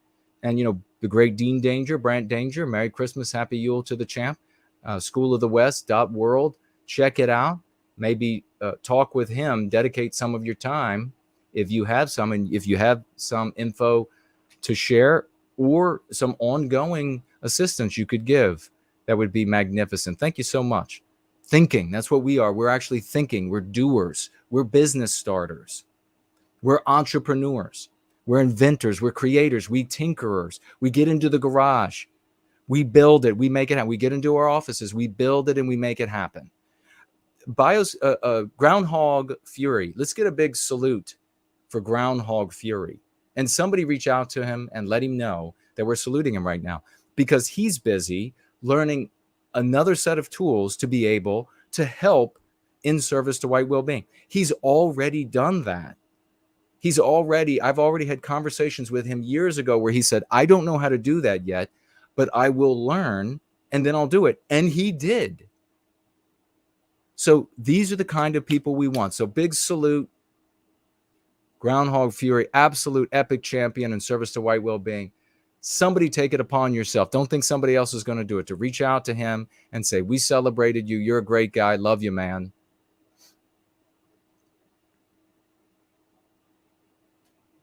And everybody who has shown up a little late, Merry Christmas. Good Yule to you. Scrolling back through to see if I missed. It also makes the assumption that consumers overall prefer anti-whiteism. Very well stated there, Nature Moon. Yes. That they prefer anti-whiteism even when the opposite is the case in absolutely in almost all cases. You can look at Hollywood, and this is one of the things that people have looked up at, the financial success of wholesome, or the most wholesome of movies. Also, interestingly enough, like the whitest ones make far and away far more money for the movie makers than everything else they produce. I mean, there's no comparison. You look at the profit margin, how much they spend to how much they get back. There's no comparison. If they were in this for money, it would be nothing but wholesome movies. It would be nothing but, what was that show? Little House on the Prairie. It would be tons of Little House on the Prairie and some war movies and some romance movies and things. And it would be like the old style romance movies that were wholesome. It would be that. That's because that's what would make money. That's not what they do. Kingdom of Vinland says modern fourth generation fission reactor designs are designed to be almost impossible to melt down. I knew we would have somebody educated in this field here with us. Even if we don't even have we don't even have 80 people, and we have somebody. You could have 50,000 Nick Fuentes fans together. You could have 5 million, and you're not going to have somebody educated in this field. They'll be educated in playing video games that had to do with nuclear reactors, though. Lots of that. Modern fourth generation fission reactor designs are designed to be almost impossible to melt down. The whole of the country, we could pull up everything making power now and have these things everywhere.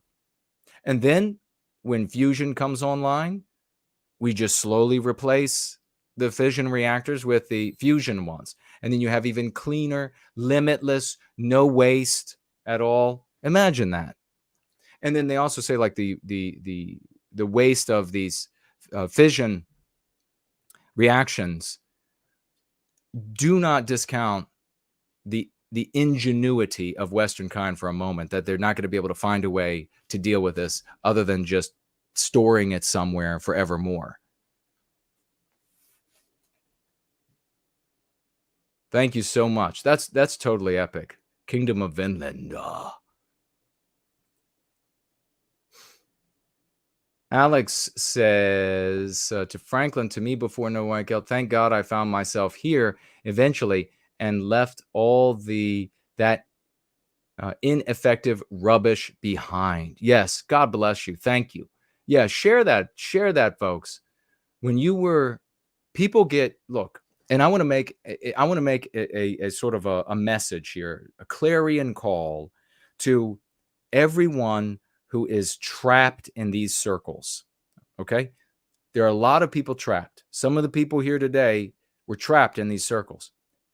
You're trapped because you started down this road. Maybe you've already suffered from it.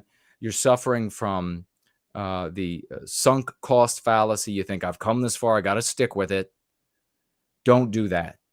You're afraid that because it's a cult, and that's why we call these people cult nats, that when you leave them, they're going to come after, they're going to slander, they're going to attack. Here's how to get around that. Just disappear. Maybe you have to change your name on your account. Maybe you got to make a whole new account. But we are here for you. If you are trapped in one of these white sympathetic circles that are white negative, you're playing the villain. You're an antagonist in the anti-white narrative. You're there now. Maybe you've already ruined relationships and your employment possibilities for the future. Maybe you haven't gone into the woods in those things yet. Come away from that. We're here for you. This community will love and embrace you. Your life will get better. You begin the Go Free method. You'll begin learning. You can align closer and closer with the archetype of Western kind. You can have that good life that you want. You can, depending on how much damage you've done, you can make amends. I've had people who were hardcore antags of the name them variety, who had just beaten up their whole families with that shit for years. And they ruined the relationship. Even their own mothers were disinclined to talk with them, and who started going free and have been remedying those relationships. And I'll say here again what I've said before. You go back to these people that you've ruined the relationships with, and you say to them, I'm sorry. I was sucked in to this mindset.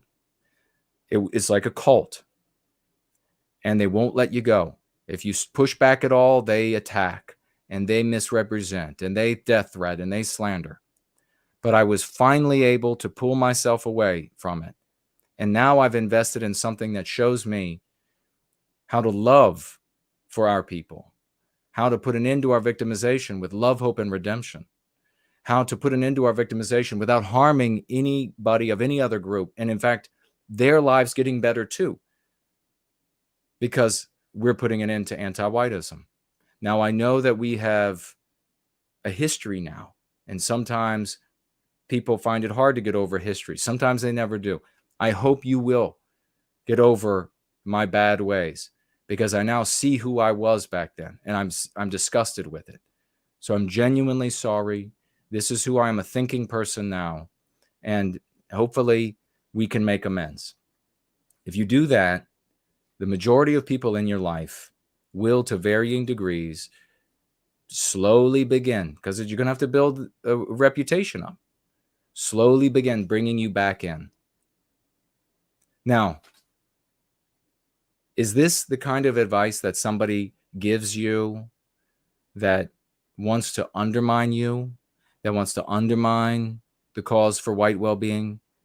Is this the kind of instructions that somebody gives to you when they want to hurt you? It's the exact opposite. So when you hear people say things about me in those circles, like that and worse, know them for what they are. Know people for the fruits that they produce. What kind of fruits do we produce? What kind of fruits do they produce? So if you must, just disappear out of those groups. I've had, and some of you will be a little surprised to know, maybe for Noel will be a little surprised to know, maybe Franklin, that there have now been a handful of people who have reached back out to me after this divorce and all of these people foaming at the mouth, and they have said they're sorry, they got carried away, and they didn't want to be a part of that. They think I'm a good guy. They think the community is good people, and who knows? So there's hope for them, and so I think there's hope for a lot more. And I hope that they can hear this either directly from me or from you because you pass it along. Let's get to some more of these comments. It's Christmas time. It's Yule time. Let's be. Who is that? Is somebody called Maiden here? The screen just leapt. The screen leapt.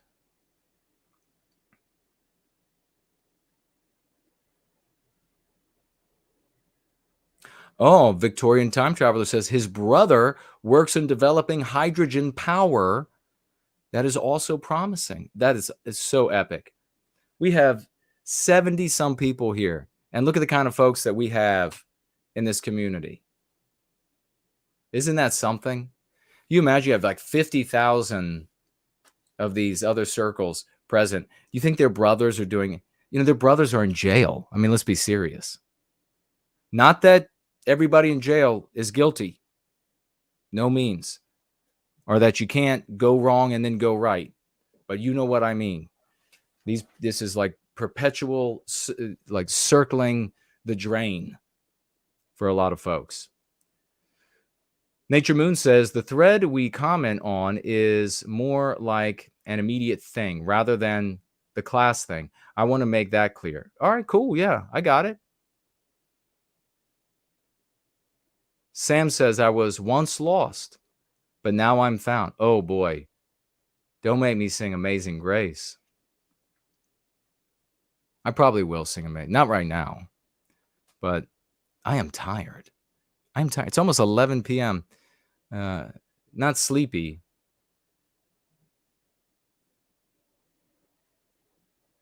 Not sleepy, unfortunately.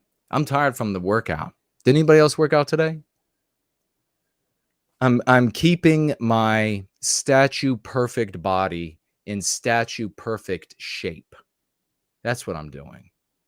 Because I'm a genuine man of the West.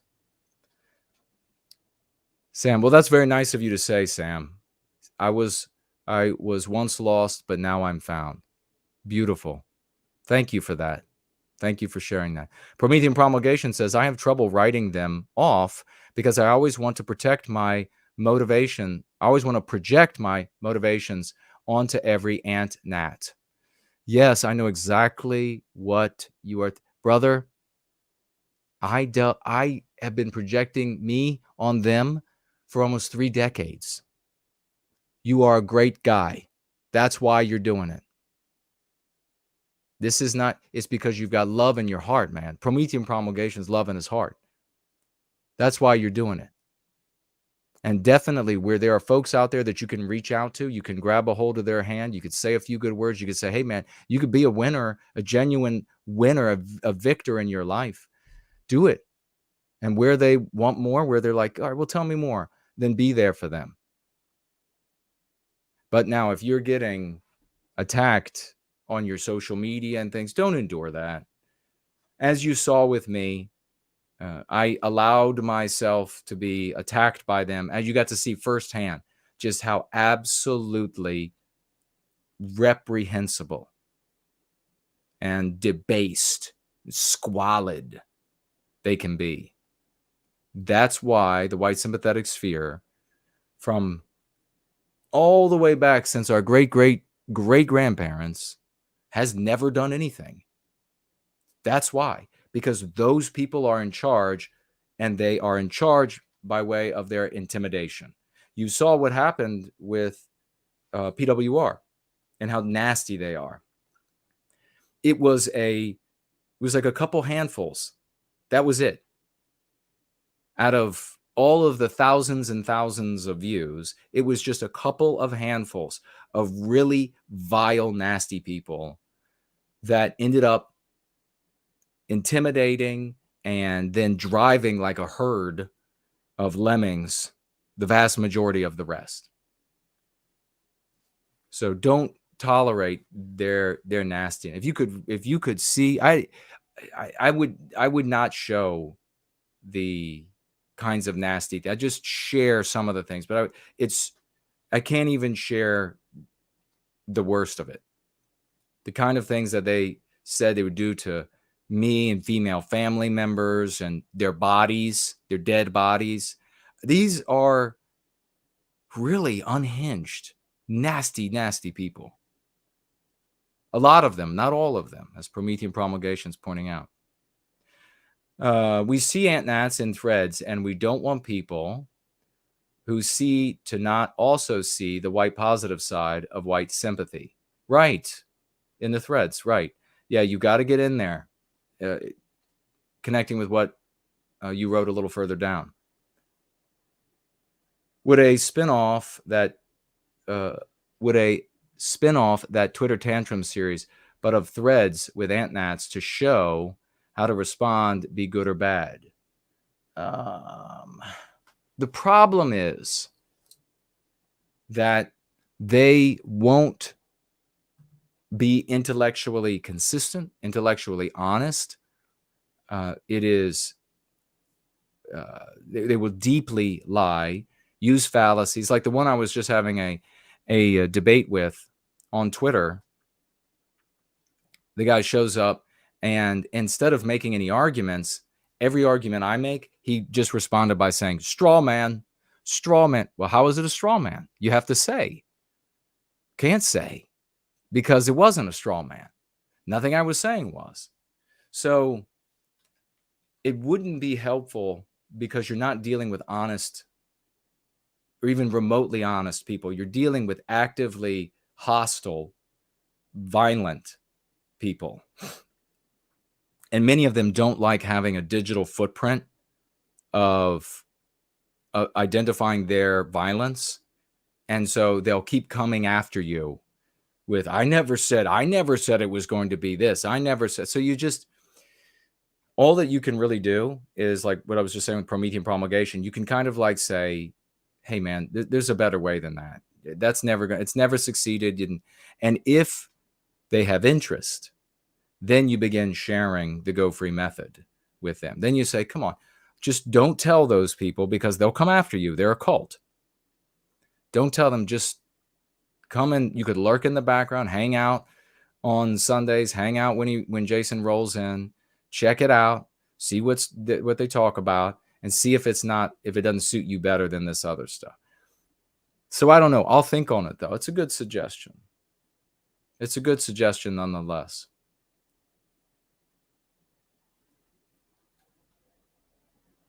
I saw an ant, like a ant emoji for ant gnats, antique nationalists. That's what that means. A cult gnat is of the violent type who want to follow you around and death threat you if you don't continue to agree with them. You remember that video that I reviewed of that guy who ended up being one of these name them type. And you could hear in his video where he said, he's like, but I think the worst should come to them. I think the worst should come to them. I just don't think it should happen at this moment. And he was trying to like apologize. He was trying to placate this like most violent and repulsive minority. So that's how they control the rest, is just with this really vile lying. They know about each other that they will make stuff up. So like you could say, and brother, to your question, you could say to one of these people, hey, I really think that you'll be much more effective for white well-being, putting it into our victimization, if you're a success in life, and if you use these concepts, you're focused on us. And that person will then say, why are you raping children? Why are you such a kitty rapist? And then they'll take like your screen name and then they'll go plop it onto some sort of dark web website, and they'll sign you up for a bunch of porno websites. This is what they do. So you're dealing with like totally insane. And of that really hardcore bunch at the very bottom of this, at the very root of this poisoned root, I would be willing to bet that the majority of them are not even white. There are white ones, no doubt. but I would be willing to bet the majority aren't even white. Some of them we have looked back over the years, look back at their other accounts, and then we find like Jordanian flags or Egyptian flags on other accounts. And of course, Arabs wanting to harm Jews, not all of them, but some Arabs want to harm Jews. What a surprise that they would be okay. It doesn't matter for them how many white people, if white people survive at all, as long as jaywalkers are harmed, right? And then, of course, there are others who seem these crypto anti-whites. They seem like they're government operators almost. Like they know this is how you intimidate people into a line of thinking. Franklin says, the thing that surprised me the most about the white sympathetic sphere was their ability to lie and how often they did so. Blatant lies. I think that alone indicates that they're, and then he's typing up the next part to this.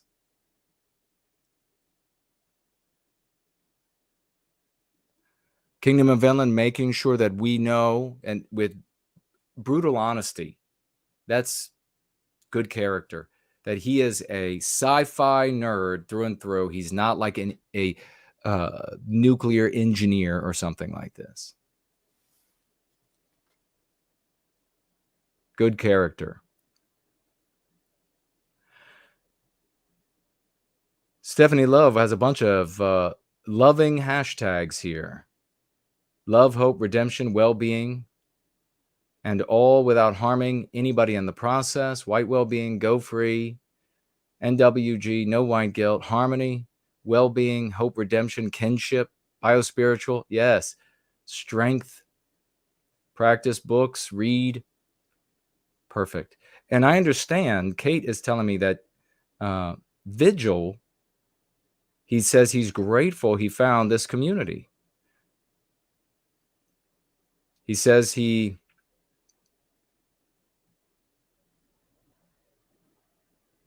in a bad place, but he's glad that he found us. Well, brother, you are in the right place now. So you can go right. You can get better. There are folks who are going free in this community who were at the very bottom, who were in the very worst, darkest place, and they have begun the trip upward. They're doing better, being better. Resolve to do one thing right now, and that's to put your effort. Know in this direction. Know that you're going to stumble. Know that you're going to have more scrapes. The scrapes and the bumps are not over, but the scrapes and the bumps and the stumbling and the falling down doesn't mean you failed, because your path is true. Your compass is pointed to white well-being. So resolve now that this is the direction of, this is the change. Everything might be garbage, but this is the change. And you're going to hold that course moving forward. And you'll do infinitely better. We have thousands of hours of videos that you can begin watching and begin learning. And you'll see other inspiring stories, people doing wonderful things, achieving wonderful things. And we look forward to you in the future being one of those that incrementally is climbing to better and better. Thank you for being here. And I thank you, Kate, for bringing this new gentleman to our attention. That's fantastic. Oh, I see it. Yeah, right there. We'll be want to be redeemed, but it will be hard. It's not easy, man. Hey, Biospirit of the West is here. Great champion, big heart, big-hearted guy. Wonderful to see you. He said finally caught up to where we are. So now he's live. He's rolling live. And he says, NWG sounds like Ben Shapiro at 2 times speed. Oh, that's so funny. Ben Shapiro at 2 times speed. And so does that mean that if you slow Ben Shapiro down, he becomes a man? If you slow him, does he grow? If you slow him down, does he get bigger? Does he become muscular and tough? I don't know. Probably not. But I'm glad I can be dialed in at double speed so that you can get all the good material in while we're together. This Merry Christmas and good Yule to everybody. Look at me. I've had just look at me, Vigil. Look at me, and anybody else who's like thinking about struggling or so, especially this time of year, it happens. I get it. I'm human, mostly, but the other half is God. But that's another thing. But look at me. I've been dealing with this for ever, right? Nearly 3 decades. And look at my orientation. Look at how I choose to be. Trust me. I plenty of times, I come away and I can be like, what in the hell? You've seen it. But you can choose to continue to be the hero and to have the character that a man of the West should have, a woman of the West should have. Be that hero that you want our brothers and sisters to admire, that you want your children or nieces or nephews or grandchildren to become, whatever it is. Be that person. It's just a decision. That's it. There's no more magic to it than that. The magic's what you tap into by making the decision.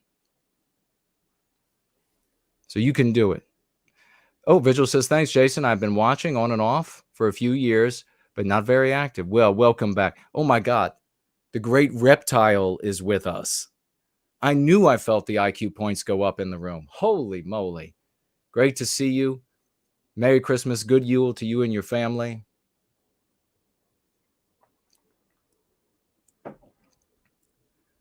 This guy and his family are so wonderful. They have this terrible accident.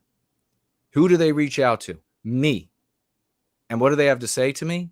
Thank God that we're going free. We have love in our hearts. Can you imagine that? Can you imagine that? You're in this terrible accident. You could have been like in pieces. You're injured. You could have been in pieces. And the first thing that comes to mind is, thank God I'm going free. Thank God I have this positive orientation to my life. This guy's super talented too. You've seen his work. All right. Amba Lamps, hello to you and welcome. I don't know how that's pronounced.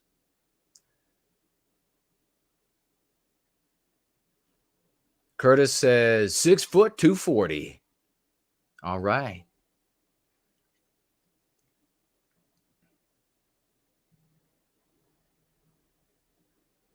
Look at this. First, last. What should I say to him? First, last is trying to call.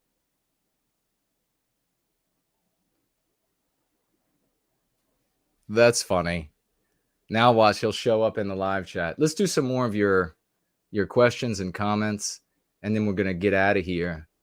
Get out of here. All right.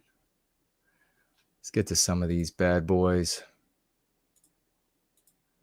Victorian Time Traveler, who's here with us today, says, I just saw an ad pop up for Judicial Watch talking about CRT and asking for donations. Of course, they don't call it anti-white. It's like watching someone battling at the batting plate, baseball, having a perfect slow ball repeatedly thrown right down the center of the strike zone and just not swinging.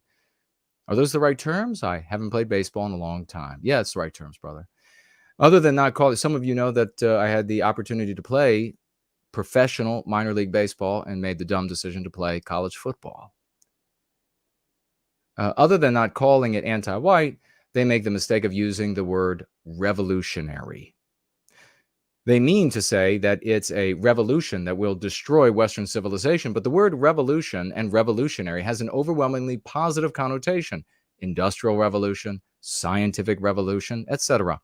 When normal people hear the word revolution, they don't think of the Red Terror, gulags, and the Khmer Rouge. Rather, they think of the American Revolution, invention, electricity, railroads, something new, sweeping away old systems or institutions and making everyone's lives better. Just another example of how you lose every time with anything but the go free method. P.S. I feel absolutely horrible for the kid who hacked his school's intercom system. This isn't the first time I've seen someone do this, and I'm disgusted with myself that I used to think that was some sort of huge win and that it was funny. Boy, thank you for saying that, Victorian time traveler. Thank you for that honesty. Yeah, that's the thing.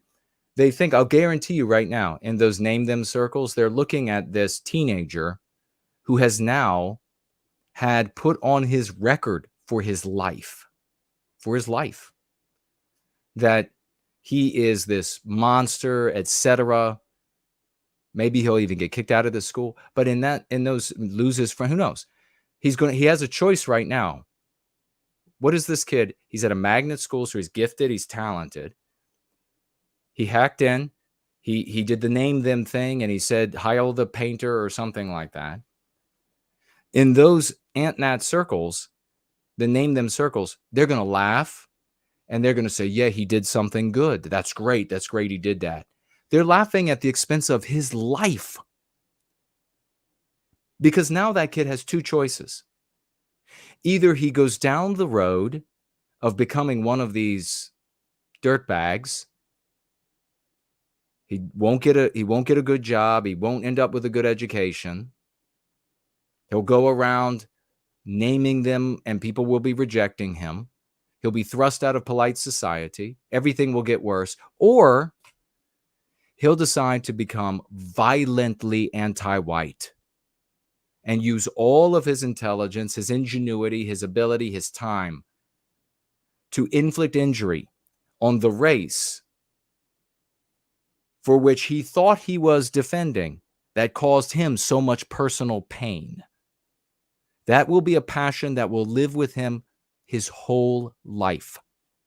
Now, what do you think of the people up in the Northeast with their little group up there that'll never be a legitimate political entity? Now, what do you think about them laughing? They think it's a big funny thing. Now, they've either ruined a young man's life. He's going to go down this path. He'll never be of any value to anyone, least of all himself. Or they've made him into this violent victimizer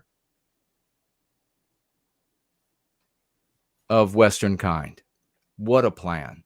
And so we talked about on Sunday how wouldn't it be so much better for this young man have gotten onto this, hacked in, and said he's sick of anti-whiteism. He's so tired of the white guilting. Why did the teachers and the administration keep doing this to us?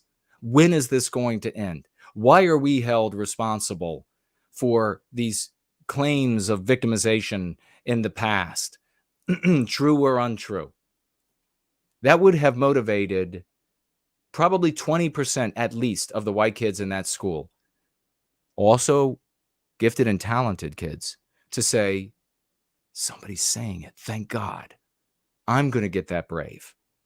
I'm going to do something that brave and heroic. I'm going to stand up and say enough is enough. Enough of the victimization for our people. What would you rather have? How is it that these LARPing losing bastards continue to get paid? They continue to have big audiences. They continue. I mean, this is crazy, folks. They are the reason why we are in this mess. Not even the anti-whites as much as them.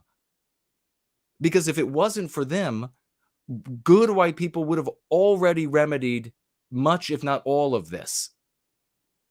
But they have made it a no-go zone to stand up for white people.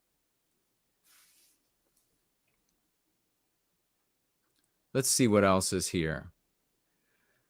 We got Reptile in the live chat, and there's a comment from Reptile. I've always had great respect for Mark and Dr. Duke, but I wholeheartedly object to this trajectory. They're encouraging our people to commit professional and reputational suicide. The blanket condemnation of an entire people is both hypocritical and a position of immorality. This will only validate the anti-white narrative and drive countless others away. Our position is ending the victimization of Western kind. That does not require the victimization of others, nor should we endorse such positions or leadership. Precisely. Very well said. Epic champion. We have First Last who just called, and he says here, Jason is doing great on PWR or without it. Jason is brilliant. Thank you so much, First Last. He has the most wisdom, the clearest understanding of the situation. Stay with and support Jason. God bless you, good brother. If you end up, I'm sure you'll end up watching this roll in. The great Kate responded to First Last there. She said, agreed. Without Jason, PWR will devolve into nothing but a vile hangout for wannabe Nazis who just sit around and make up insane and disgusting fantasies about how they are going to rid the world of one entire group, all while hanging out in front of a computer screen, hiding behind a fake name and avatar, while accusing Jason of being a coward. It's totally brave to be a big-talking anon online, LOL. Very well said as well. Great, Kate. Stormwatcher says, what are you trying to tell me? That I can name the Jays? No, Neo. Oh, so this is Stormwatcher took a line out of that movie with, what was it called again? The Matrix.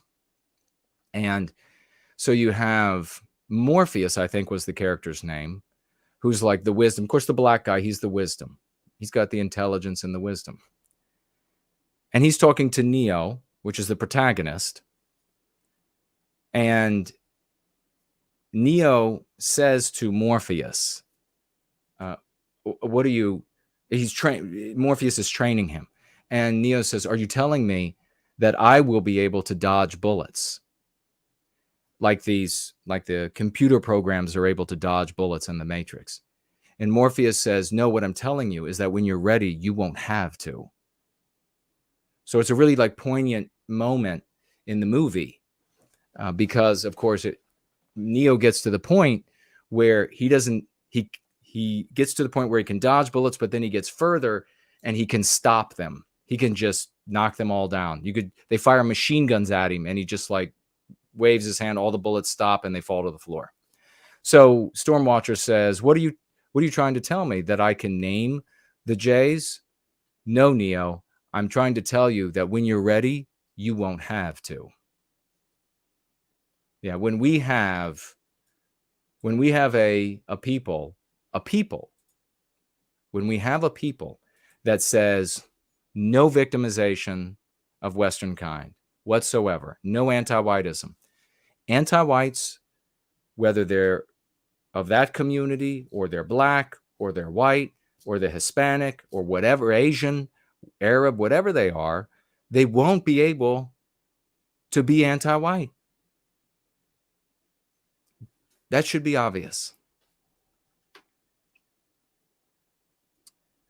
Zealots writes here, I listened to the last PWR and felt what you were saying was perfectly reasonable. Now, the last one, he means the last one I was on. Listened to that PWR and felt like what you were saying was perfectly reasonable. Fair play to Mark for being supportive of you, but he really didn't seem to be listening to what you were saying. He says he'd be smiling going off to prison, but that's easier said than done. Your Ye's Law video was also sound, and as well as the rant was totally understandable given the shit you've been getting. God bless and good fight.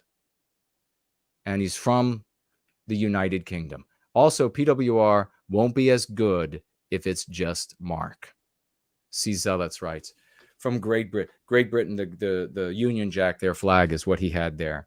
So what he's saying is, and he was referencing the part of the conversation I had with Mark where Mark said he'll happily keep naming them and then we'll just happily go off to jail. Well, I think C. Zealots is right.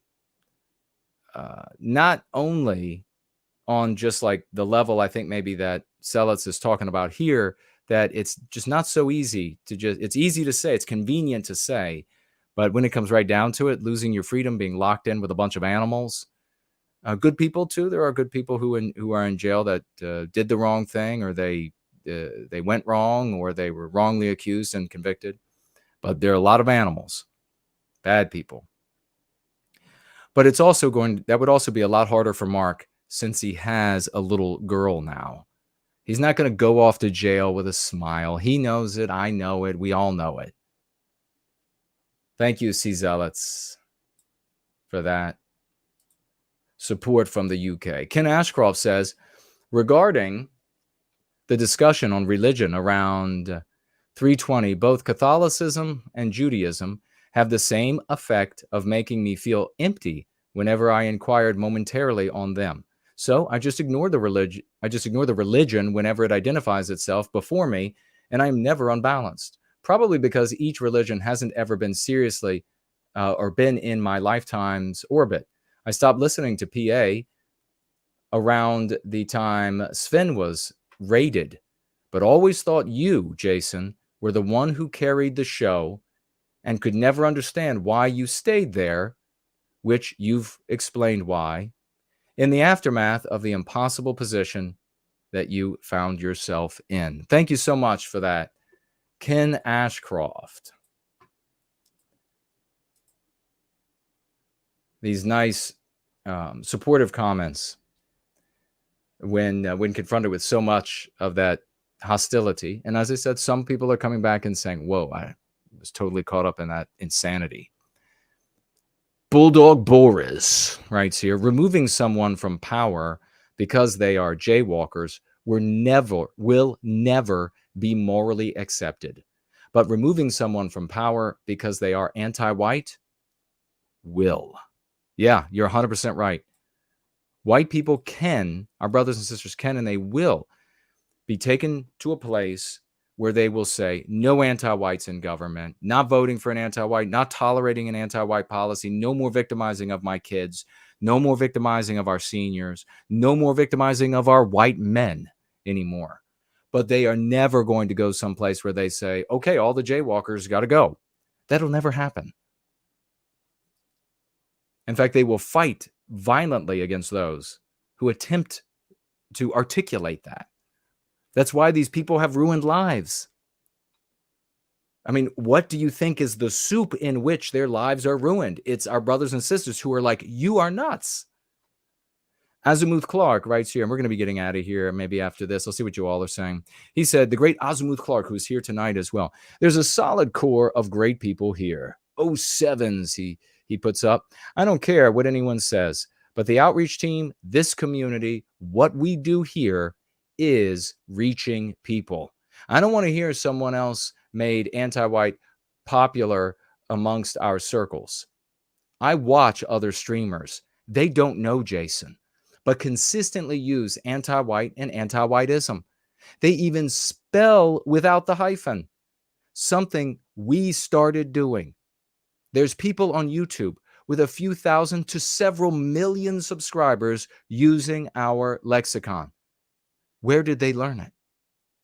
They didn't just come up with it one day. Please keep it up, everyone. Promethean hails. God bless you for saying that, brother. We need to assert our work because we're going to have our heroic work, because we're going to always have these liars and thieves who we've talked about before said to me all along, you can't do it. It'll never work. You're not allowed to come speak at this big conference. You will not tell the people that, this grifter or that grifter is relying on for that income because, they could see that people would be interested in that. No, it's never going to work. And then when our concepts start showing up in society, because we finally get around these name them people and the grifters in the white sympathetic sphere, and God, so many of them are, we finally start getting around them. And the stuff starts showing up. They went from, it'll never work, you can't do it, to, you didn't do that. What a world we live in. But it is Christmas and Yule time. Merry Christmas. Good Yule. I'll take one more quick look. All right. Buscape says, please take some calls before you make a clean getaway. It's late, man. It is late. I got to work tomorrow, but I've definitely taken calls. We'll take lots of calls on Saturday. We'll take lots of calls on Saturday. So come on back, Buscape. We'll have you on. Franklin said, tag me. Victorian time traveler. Mark needs to think about his daughter. What kind of life is our beautiful sister going to live if he is in jail? Yeah. Look at the love in this community. Victorian time traveler is talking about, worried about the kind of life that Mark's daughter will live if he names them all the way into a jail cell. That's a loving group of people. This is what triumphs.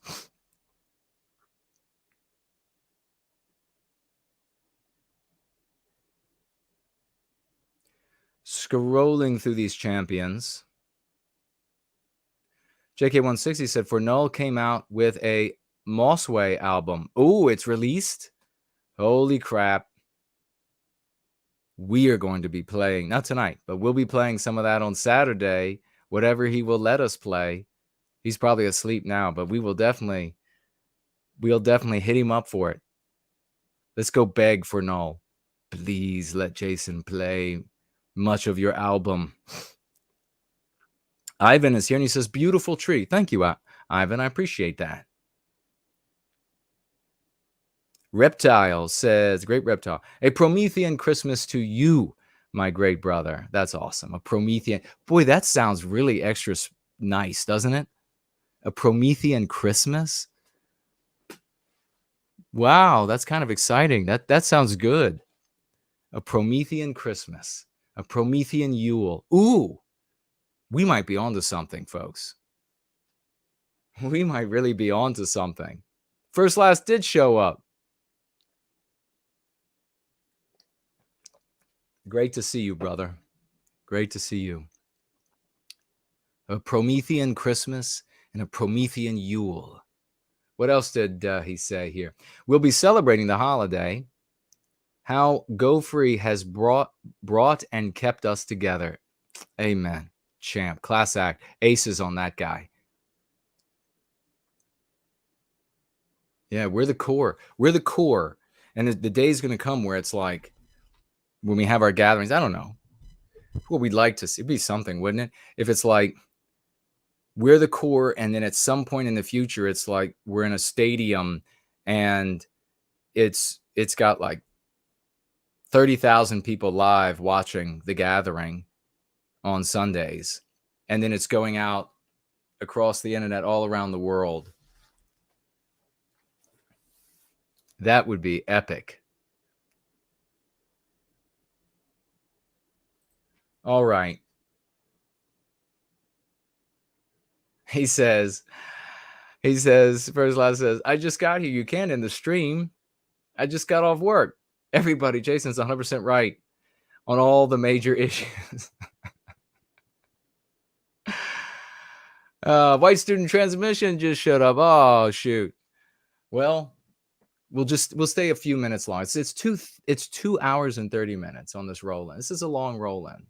And I'll be back on Saturday. If you watch me on double speed, then I sound like Ben Shapiro. So you know what YouTube needs is that pitch modifier. So you can keep the pitch even though you speed the talking up. Azimuth Clark said, I was just showering with no white kill. Wait a minute. I love when that's... Did... Elaine Sabatino started that, didn't she? Is Miss Jess Horse still here?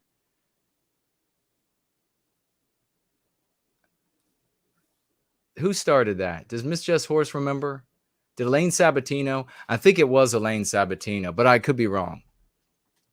Because she was like doing crafts or something. She's like, I'm crafting with no white gelt. And then it was like Mrs. Jess Horst. Or it was the other way around. It was Mrs. Jess Horst said, I'm cooking with no white guilt. And then Elaine Sabatino. I know both those ladies were like right there at the start of that. And it was hilarious because then I remember Naderific said he was woodworking with no white guilt. And of course, it has the double entendre meaning that you're listening to me, but the other meaning is that you have no white guilt while you're doing these activities. So that's how I was able to make the joke that you're making love with no white guilt, which may or may not be true for in both ways. For some of you, I don't know, but I think Mrs. Jess Horst and Elaine Sabatino are probably sleeping. But when they watch this, Ed is here. He says, you are the core. True. That's awesome. Thank you, man. Whitestone Transmission says he's on avocado time. I don't know what that means. I have no idea what that means.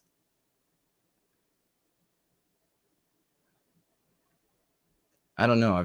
Maybe I could think of a story to tell you all.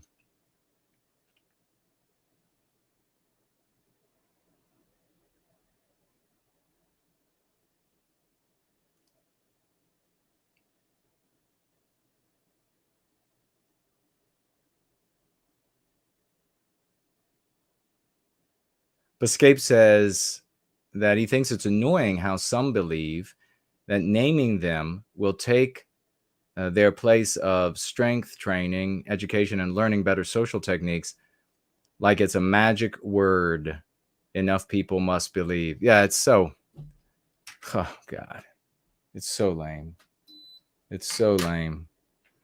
You had much better people in much better times do the naming thing. I mean, the issue really should be over with Henry Ford.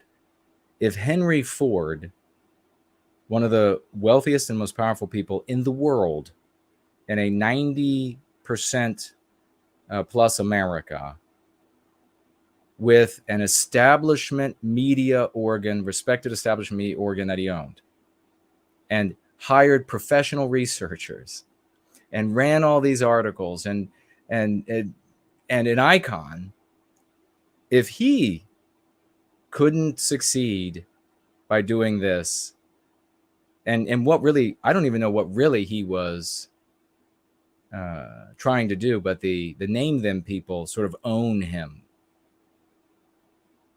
They love that Dearborn Independent. Then what chance have they of bringing negative attention?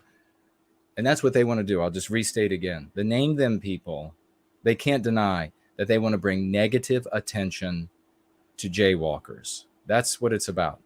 Now, they can claim to be dumb enough to think that nothing negative will happen to them if enough people wanted something negative to happen to them. But that's their objective. That's not the objective of people who want to do something good for Western kind. I mean, it's obvious.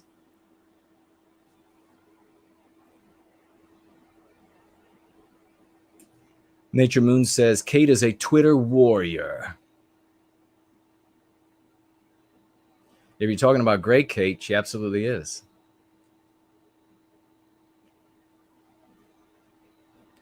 Time Traveler says not just Henry Ford, but Walt Disney too.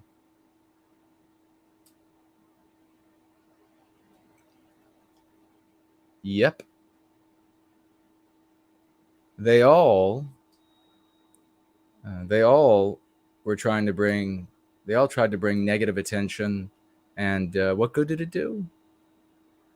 But trust that the guy who, for now, takes your order at Wendy's, him saying it to people, that's going to be like lots of professional leverage. And that's going to do what? I mean, already all of the wealthy and the powerful, a la Kanye West, that was the funniest thing at the very beginning.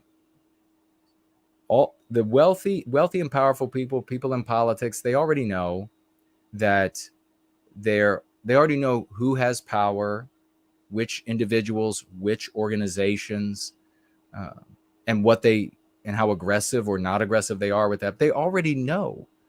And the simple fact that Kanye West came out and made these comments is the evidence, once again, that logic and reason will tell you that they know. And yet these dimwits are like, then we've got to tell the rest of. No, they know, and they don't care. Cat scan. Oh, this is a good one. This is an old community member, Cat scan, from back in the day, and on the other side of the Atlantic. She says, "Well done, Jason. I have to say that you were totally justified in your rant. You are far better off without any ties to these absolute cretins posting ridiculous symbols, blaming every person born with the wrong skin color or religion, and posting salutes all over the place. It certainly doesn't and will never help genuine nationalists or those in the white positive sphere. You have done the right thing."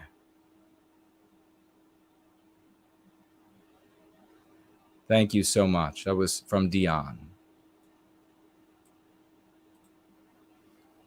One of Western Kind says, "Hearty congratulations on 2 million views. Onwards and upwards." What a Christmas gift. When you work for your Christmas gift, 2 million views we just crossed on YouTube the other day. And we're just going to continue to talk about a bloody climb to get there. You know, they're not going to let us become popular, the anti-whites, but 2 million views. Thank you so much for that. Very cool. Lovely Porridge writing here. "I've written a response to the Countercurrents article. I titled it Going Free, a Pavlovian Perspective. For those less cultured, Pavlova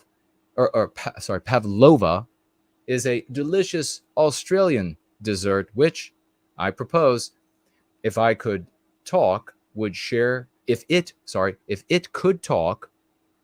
would share profound insights on modernity's effect on social cohesion," which of course is a hilarious. The first time I read this, I laughed my ass off. But the central claim is that a meringue-based dessert would be quicker to grasp the purpose and reason behind Jason's method than Robert Will's. Precisely. It is a delicious dessert, Pavlova, depending upon the pronunciation that you want to use. It is a seriously good dessert. And so what he's saying in there is that dessert, this inanimate thing, would be quicker to understand what we're doing here than Greg Johnson or Robert Wills. I'll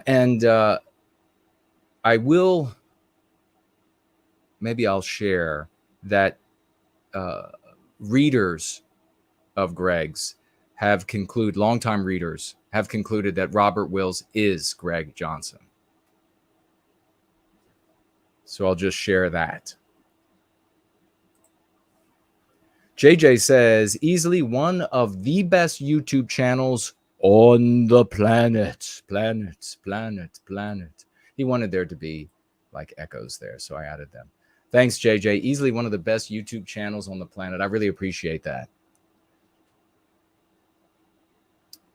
Matt Murray, referencing Greg's hit piece on me, said a hit piece written by a midwit for uber midwits.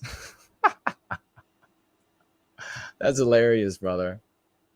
I'm not saying it's Greg, but longtime readers of Greg's are saying the Robert Wills hit piece on me and all of us and the Go Free method is Greg. They say without question, it's the exact same style, and that he tried to kind of cover up that it was actually him here and there in the text. Spartan says Jason has, over many years of thought, distilled into its simplest and most effective form the method to defeat anti-whiteism. Other content creators, although allies, are involved in this movement partly in order to intellectually flex. Although this can often prove entertaining, it does not solve anything. It only serves to complicate and confuse. Absolutely true. Very well written by Spartan Lambda. Thank you very much for that. Let's see what's happening over here. Oh, White Student Transmission says 2 million is huge. Congrats. Well, thank you so much. I appreciate it, brother. Stephanie's asking, who got 2 million views? I did. My channel, No White Guilt channel, has over 2 million views now. Traveler says, how long before YouTube has to give you one of those golden play buttons? LOL. They would not give me, I don't think, under any circumstance, at any point, at any time, it wouldn't matter. They would not give up any of those. I would do like, I probably would do, well, I don't know, maybe I wouldn't. But that singer of Nirvana, where he took that award they gave him and he put it in that top part of the toilet. But I don't know, maybe I would put it on the wall. Happy Warrior says 2 million, that's great. Yeah, that was the other day, man. We passed that mile marker, huge. We have to tell people obsessively praising Kanye West in the threads that he is playing the villain and is not helping Western kind by blaming jaywalkers, says Stephanie. Yeah, 100%. A lot of people, I'm telling you, these fools are so easily manipulated. And I don't mean fools as in they're dumb. They are, they're duped, which means that you, no matter how bright you are, you could still be cheated, right? No matter how much attention you're paying, you could still be cheated. So that's what's happening, and they're being told by the Nikki and the energy that he has created by this following, which you can all see now, I think. But they're being, let me finish that, told that this is the way to go. This is the thing that has to be done. Which, by the way, that's not the first time. I mean, there was somebody by the name of Matt Hale who did the Nick Fuentes a lot better than the Nick Fuentes. He knew a lot more about jaywalkers than Nick Fuentes does. He articulated it in a I don't know, maybe a base but professional way. He was like the number 2 at his law school, and he wasn't allowed to stand for the bar because of his opinions. But he wore a suit. I mean, he actually looked kind of like Fuentes, except he was totally white, I think. But these people, since they're so young and gullible and naive and short-sighted and sexually confused and everything else, they can't see beyond their own lifetime. So, but really what has been demonstrated there is that with that reversing 180-degree changes in position demonstrates that his audience is composed of people who just enjoy insulting others, creating chaos. They'll go any direction that someone will lead them to insult, to mock, and they snigger into their sexual confusion. I mean, that's really what they're doing. They don't stand for anything. And when they talk about Catholicism, they're not genuine Catholics. These people are convenience Catholics. It's just convenient to bring up the Catholicism that their parents tried to get them to observe, and they never did.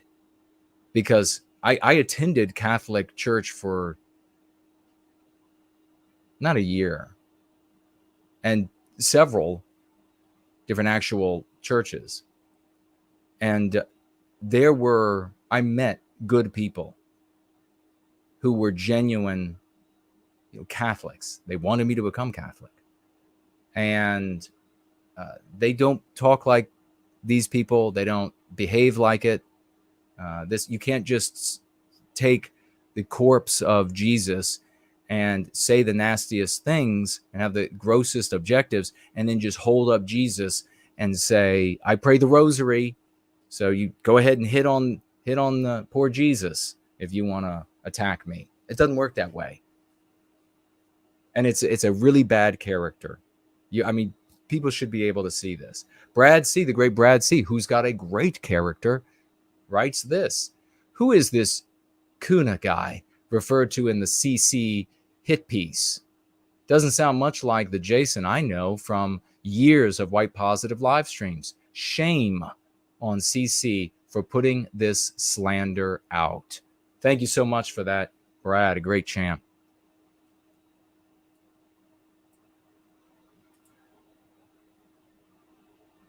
We have our great Reptile. Again, another comment from the great Reptile. He says, if they demand our victimizers be named, start with the doxer. Ooh, yes. Good one, Reptile. If they demand our victimizers be named, start with the doxer. He attempted to endanger someone's safety and livelihood. I would also suggest a wider separation from those overlooking such actions. Taking super chats from a doxer is like accepting payment for letting someone punch your friend. And I'm afraid that's that's the truth. That's Mark took the financial gift from the doxer and read the doxer's question. And he knew that was the doxer. That's not me talking shit about Mark. That's just a fact. Reptile goes on here saying, naming them is to vilify an entire people on the basis of their birth, and the very thing we oppose for ourselves. It's hypocritical, and by default a position of immorality. Therefore, it is indefensible. And because it can't be justified with moral argumentation, supporters can only rely upon defamatory attacks to silence their opposition. How shrewd and wise was that statement right there? Absolutely. He says such behavior is as revolting as the position it's based on. Every decent observer will rebuke it on principle, and it will fail, just as it always has. The greater tragedy is how many wonderful folks, like Jason Kuna, will be maliciously attacked in attempts to defend it. Tell me, how many lives must be threatened or ruined? How many jobs must be lost or denied? How many opportunities must be forfeited? And how many advocates will then abandon the vulnerable? This is the true price of their position. Only more suffering inflicted upon our people. God, brother, that is brilliantly written. Wow, I am so lucky to have folks like you in this community. Folks like Reptile, I'm counting my blessings. Because we're pinched here by gross, malicious malefactors on both sides. Torhund writes here, the most fair thing for Greg to do when this is so obviously misrepresents you is to take the article down. If you write a response, it seems to me like you're being used as a figurehead for the discussion Greg is arguing need to be held.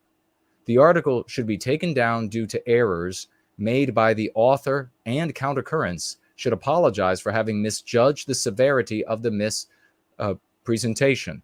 Question is, will Greg be that honorable? Torhund, I think you have your answer. That article is still up. And if Greg Johnson wants to debate someone who actually believes that white advocacy or advocacy for white people should attempt to incorporate anti-white or leftist white people, liberal white people, as Greg Johnson called it in the article, then he should debate Sam Dixon, because Sam Dixon actually holds that position. It's interesting, though, that the shots would be fired at me. I just talked on the phone with Sam the other day about this. I said, Sam, maybe you should debate him.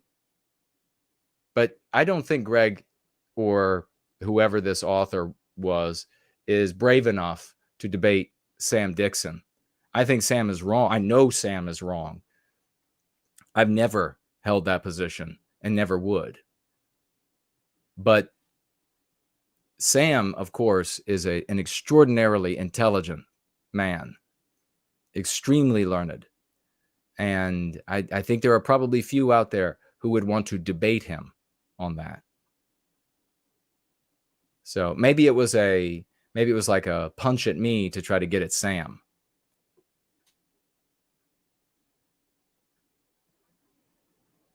I don't know.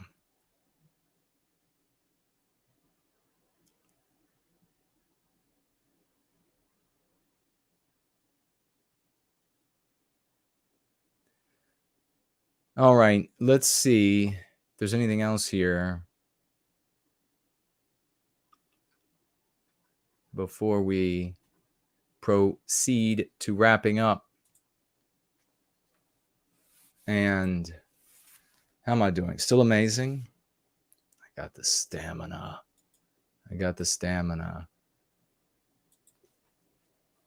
Make sure this is all blank. All right, it is.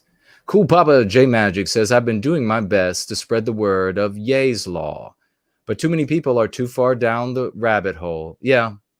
I mean, all you can do is, in the way you articulate it, brother, thanks for being here, thanks for the question, is to say to these folks, hey, look, Ye's Law is real, and you can be enthusiastic about it now. You'll be coming back to me in the future as he is totally obliterated and you are, if you go down the same path, you'll see this. It happens every time. It's as certain as the rising of the sun.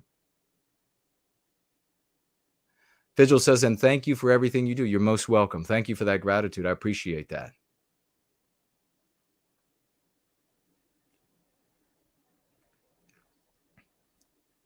Yeah, I think in Discordant Dragons, there was somebody in the live chat, not in the show, but yesterday, who said something about like, Kanye is showing us the way. Pfft. JC Denton is here. Could you imagine somebody who, they really out themselves. You really kind of out yourself when you're like, oh, I'm here for white people. And then a black nationalist who beds down white women and has been anti-white over the course of his entire career comes out and he wants to bring negative attention upon Jewish people. And then these folks are just like, oh, well, I'm going with him. Oh my gosh. We live in, they talk about the clown world and they're busy looking out all the time at like silly things happening in society because of anti-whiteism. The clown world is right in the middle of the white sympathetic sphere. That's where the biggest clowns are.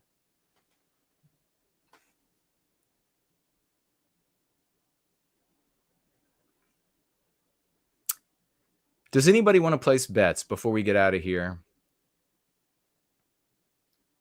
I'm going to go down. Rory Herbert has joined us. I guess it's most early for you, my friend, most early. A merry Promethean Christmas and a good Promethean Yule to you, my good friend.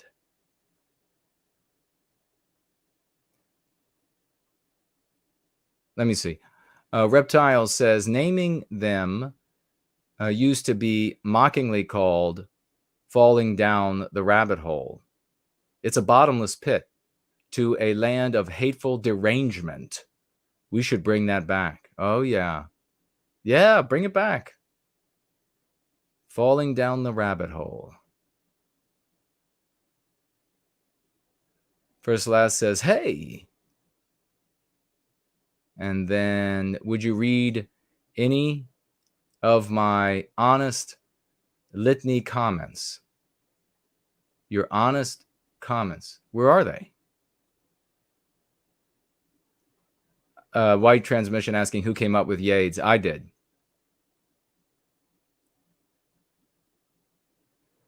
Yeah, except it's Y small e, capital D, capital S. So capital Y, small e, because yay, his name. Capital D, derangement, and then capital S, syndrome. Yades. They're all afflicted with Yades. And this is what happens when you get afflicted with Yades. You end up on one of these commercials you see on TV, and they are busily trying to sell you a cocktail of medications to keep you from dying.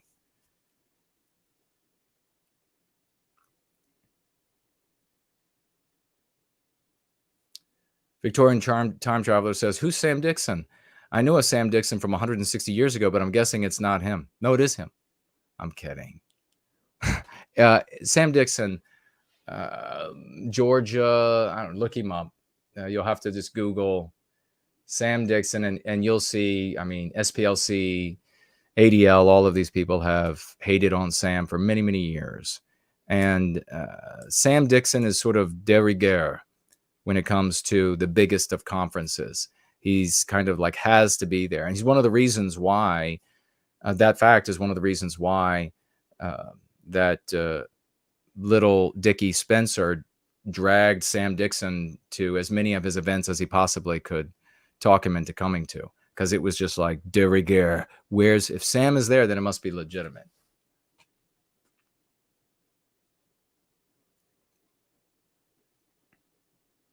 First Last says it's a parody of honest conversation, quote, honest conversation about jaywalkers. So you've written a parody. Oh, I'm sorry. I can't. You know, there's a conspiracy on the monitors and printers. They make everything blurry for me because my vision absolutely has not diminished from 2015. Except every now and again, I might put glasses on. I don't know. But that's because I just want to identify with all of you people with flaws. And I saw rabbit, but it's a rabbi hole. It's a rabbi hole. They've fallen down a rabbi hole, says Reptile. And I can see that. That makes more sense, and it's funny. And Rory says, Merry Christmas back. Rory, I want to ask, is Merry Christmas beginning to displace Happy Christmas in the UK? I have heard that it is starting to. Is that so?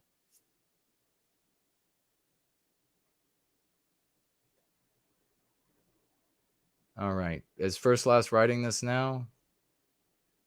We need to have, quote, we need to have an honest, close quote, choose one as a substitute for conversation, suicide or backfire.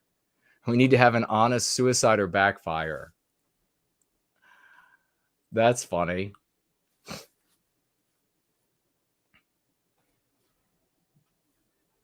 Yeah, definition of insanity. Doing the same thing over and over that. Well, I mean, but here's the thing that's worse. It doesn't work, but it's not even the same objective as we have. That's the thing that's hard for me. Uh-oh. After midnight, we gonna let it all hang out. We just passed midnight. We entered on a Wednesday, so it won't be long before Mark will be having PWR. Wish him well. A big merry Promethean Christmas and a good Promethean Yule to Mark and his family. I hope it goes well. I don't know if they're actually having, but I assume they are, so don't know who the guest is. Daniel is here. Daniel says it's always been Merry Christmas in the UK. Is that so? Well, it's always been Merry Christmas in all of the US that I've been and have spoken with people in. But the Brits that I've, until right now maybe, that I've all known, I think, always said Happy Christmas. And in fact, when I was in the UK, I tried to use the words there. For example, like truck, I would call it a lorry, because why not? It's just fun. And so I remember thinking, well, if I were here at Christmas time, I would say Happy Christmas. And then I think I've heard it in movies too, like British movies. So maybe is it like a regional thing in the UK where it's some places it's Happy Christmas, some places Merry Christmas? First Last says, we need to have an honest Charlottesville lawsuit liability. Ooh. He says, we need to have an honest divorce and child support. We need to have an honest trip to prison. Oh, my God. Yes, we need to have an honest 7 years in prison in Germany. Oh, my God, yes.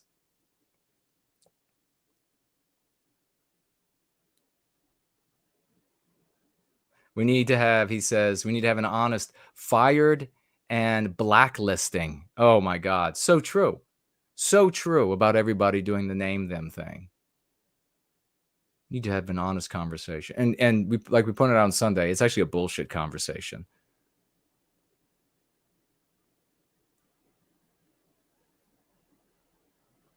There's a lot of bullshitting going on.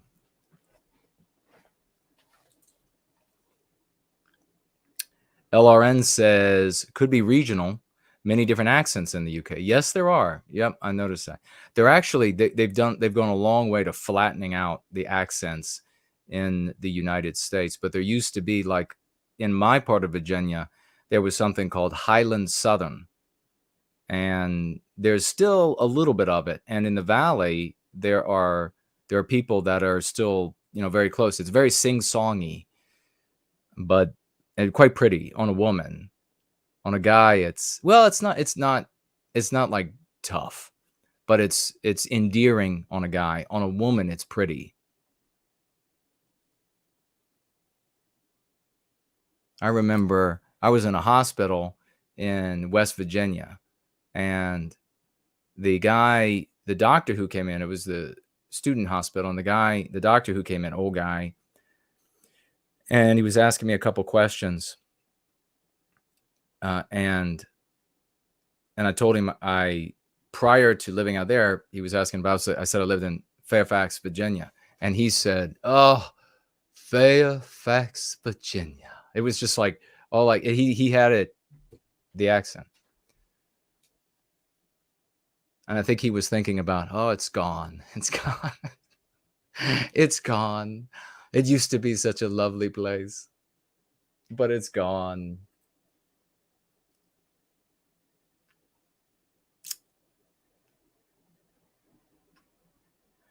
JK160, very true. TV and immigration are killing accents across the South. Franklin is 100% right as well. Fairfax County is a shithole. It is. I mean, it's absolutely becoming a total shithole, just like the places that I would never have wanted to move, a la President Trump's definition.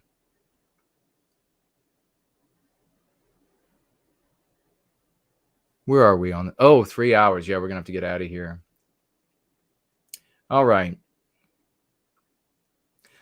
Oh, I see. Promethean Promulgation tried to tag me and put an I for the O, just typo, and it didn't light up. But thankfully, it was at the very bottom of the screen, and I saw it. It says, I was talking to someone a few weeks ago, and Pinpoint spotted the Central North Alabama accent. Ooh, interesting. Loser to my part of, or maybe closer to my part of Tennessee than Southern Alabama.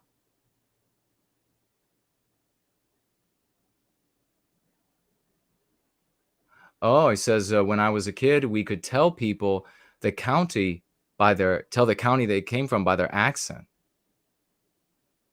Yeah, that's fascinating.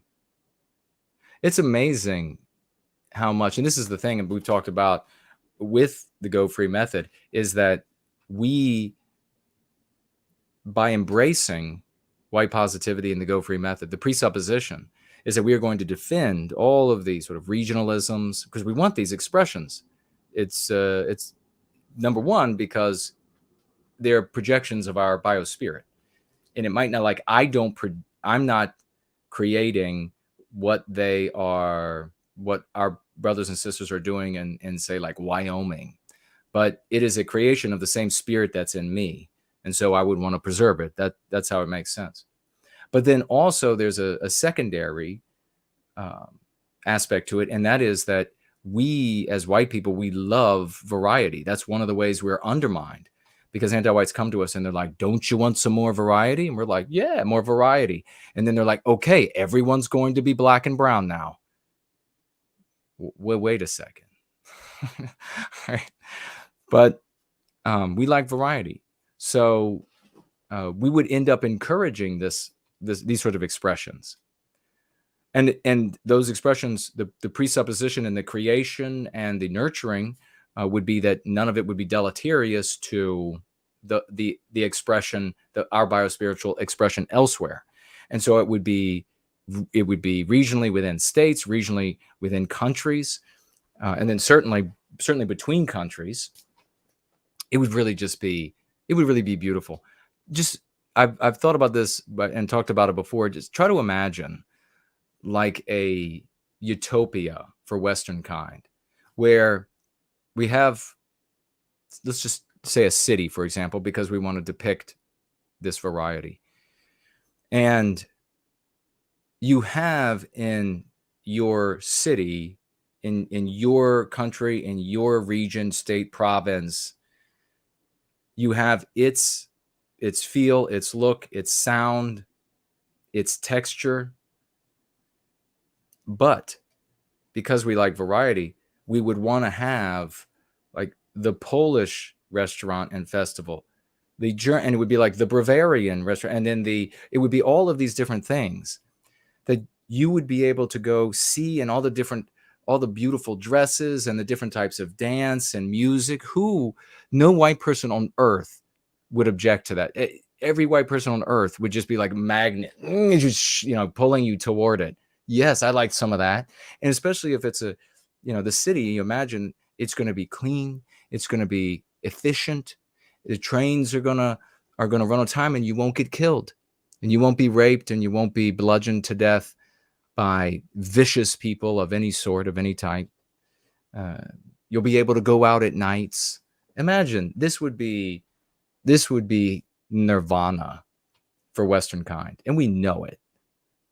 You're only going to be able to get there, folks, by way of love, because only love is going to inspire those feats that human beings are truly known to achieve in the most difficult and challenging of circumstances. It's only love that inspires that. These people, they want to point to a certain period in German history. The soldiers, the people who were going out and accomplishing the extremes, it was love of their people that was accomplishing that. It wasn't hatred of some other group. They want to talk about this general or that general and their soldiers and how they did so much with so little against such overwhelming odds. It was love that did that. They weren't hating anybody. Those soldiers, those airmen, those sailors, those Marines, when they were doing those things. They just don't understand. And regrettably, the broad middle in the white sympathetic sphere submits to the ugly, troglodytic, low IQ violence of the very lowest. They submit to it.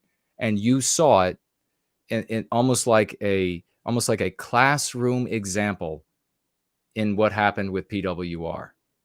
It was just this full submission to the worst, basest elements. The worst elements. So I'm glad that we can come together. We can sing. We can chat. We really would like to have a day where we could have like first, last sing on the stream. For no. We got great singers. But yeah, it's great to come together. It's a Dunning-Kruger, Franklin says. Yeah, these Dunning-Kruger effect.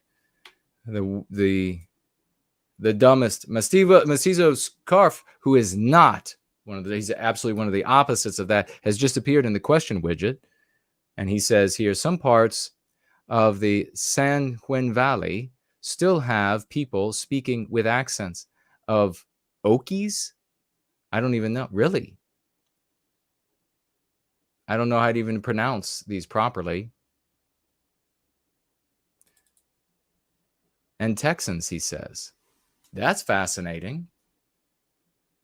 I enjoyed when I was down in Texas with Johnny Reb. He was awesome. I need to head on down there again. If anybody knows the Johnny Reb I'm talking about, please let him know that I said hello and celebrated him on the stream.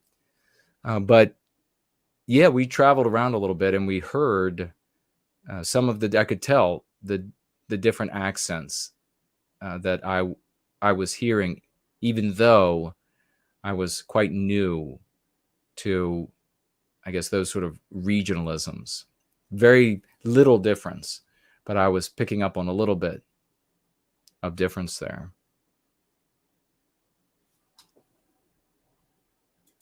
Fascinating. All right. Looks like other than that, on Entropy, we are blank. And over here on Odyssey, we are blank.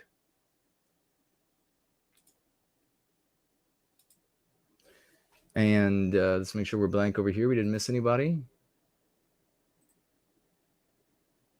A blank. All right, folks. It's been epic. I'm going to be back on... Oops. I'm going to be back on Saturday, Christmas Eve. We're going to get together. It's going to be a gathering, like a Sunday, I think. But the first hour, I guess, I'm going to read 'Twas the Night Before Christmas. I'm going to read it live, and we're going to make that first hour family friendly. So it'll start at 5 on Saturday. I'll read that, and for the first hour, maybe find something else to do. Maybe do a little bit of singing some Christmas songs. Who knows? And which I'm sure will annoy some. Oh well. And then maybe after that first hour, you could take the kiddies out of the room, and we can go ahead and just get violent. Reptile and Franklin saying awesome stream. That's great. Thank you so much. And I will probably release a video tomorrow or Thursday. I guess today's technically Wednesday now on the East Coast. But the video of me reading 'Twas the Night Before Christmas. And it's a fun poem. So pair it with a nice little video, and then you'll be able to, whether you're able to be there on Saturday night or not, you could share the video with family members. You could grab it, send it out. You could be like, how evil could this guy be? Don't be so scared of saying anti-whiteism, of objecting to it. This guy does, and he just recited 'Twas the Night Before Christmas. And he didn't do it in the style of the name them type, which of course would just be like, 'Twas the night before we slaughtered, whatever. Oh boy. All right. And with that little sleepy drunk, with that, we're going to roll out. Look forward to seeing you all on Saturday. Please, everybody, be really safe out there. Folks are driving around like maniacs because they got to get the last minute gifts. They're in a bad mood because things are not turning out around the holidays the way they want them to. Be safe driving, be safe walking on the sides of the road. Watch out for traffic. Watch out for crazies. We'll be back again, but have a very merry Promethean Christmas, a very happy Promethean Yule, and we will see you on Christmas Eve.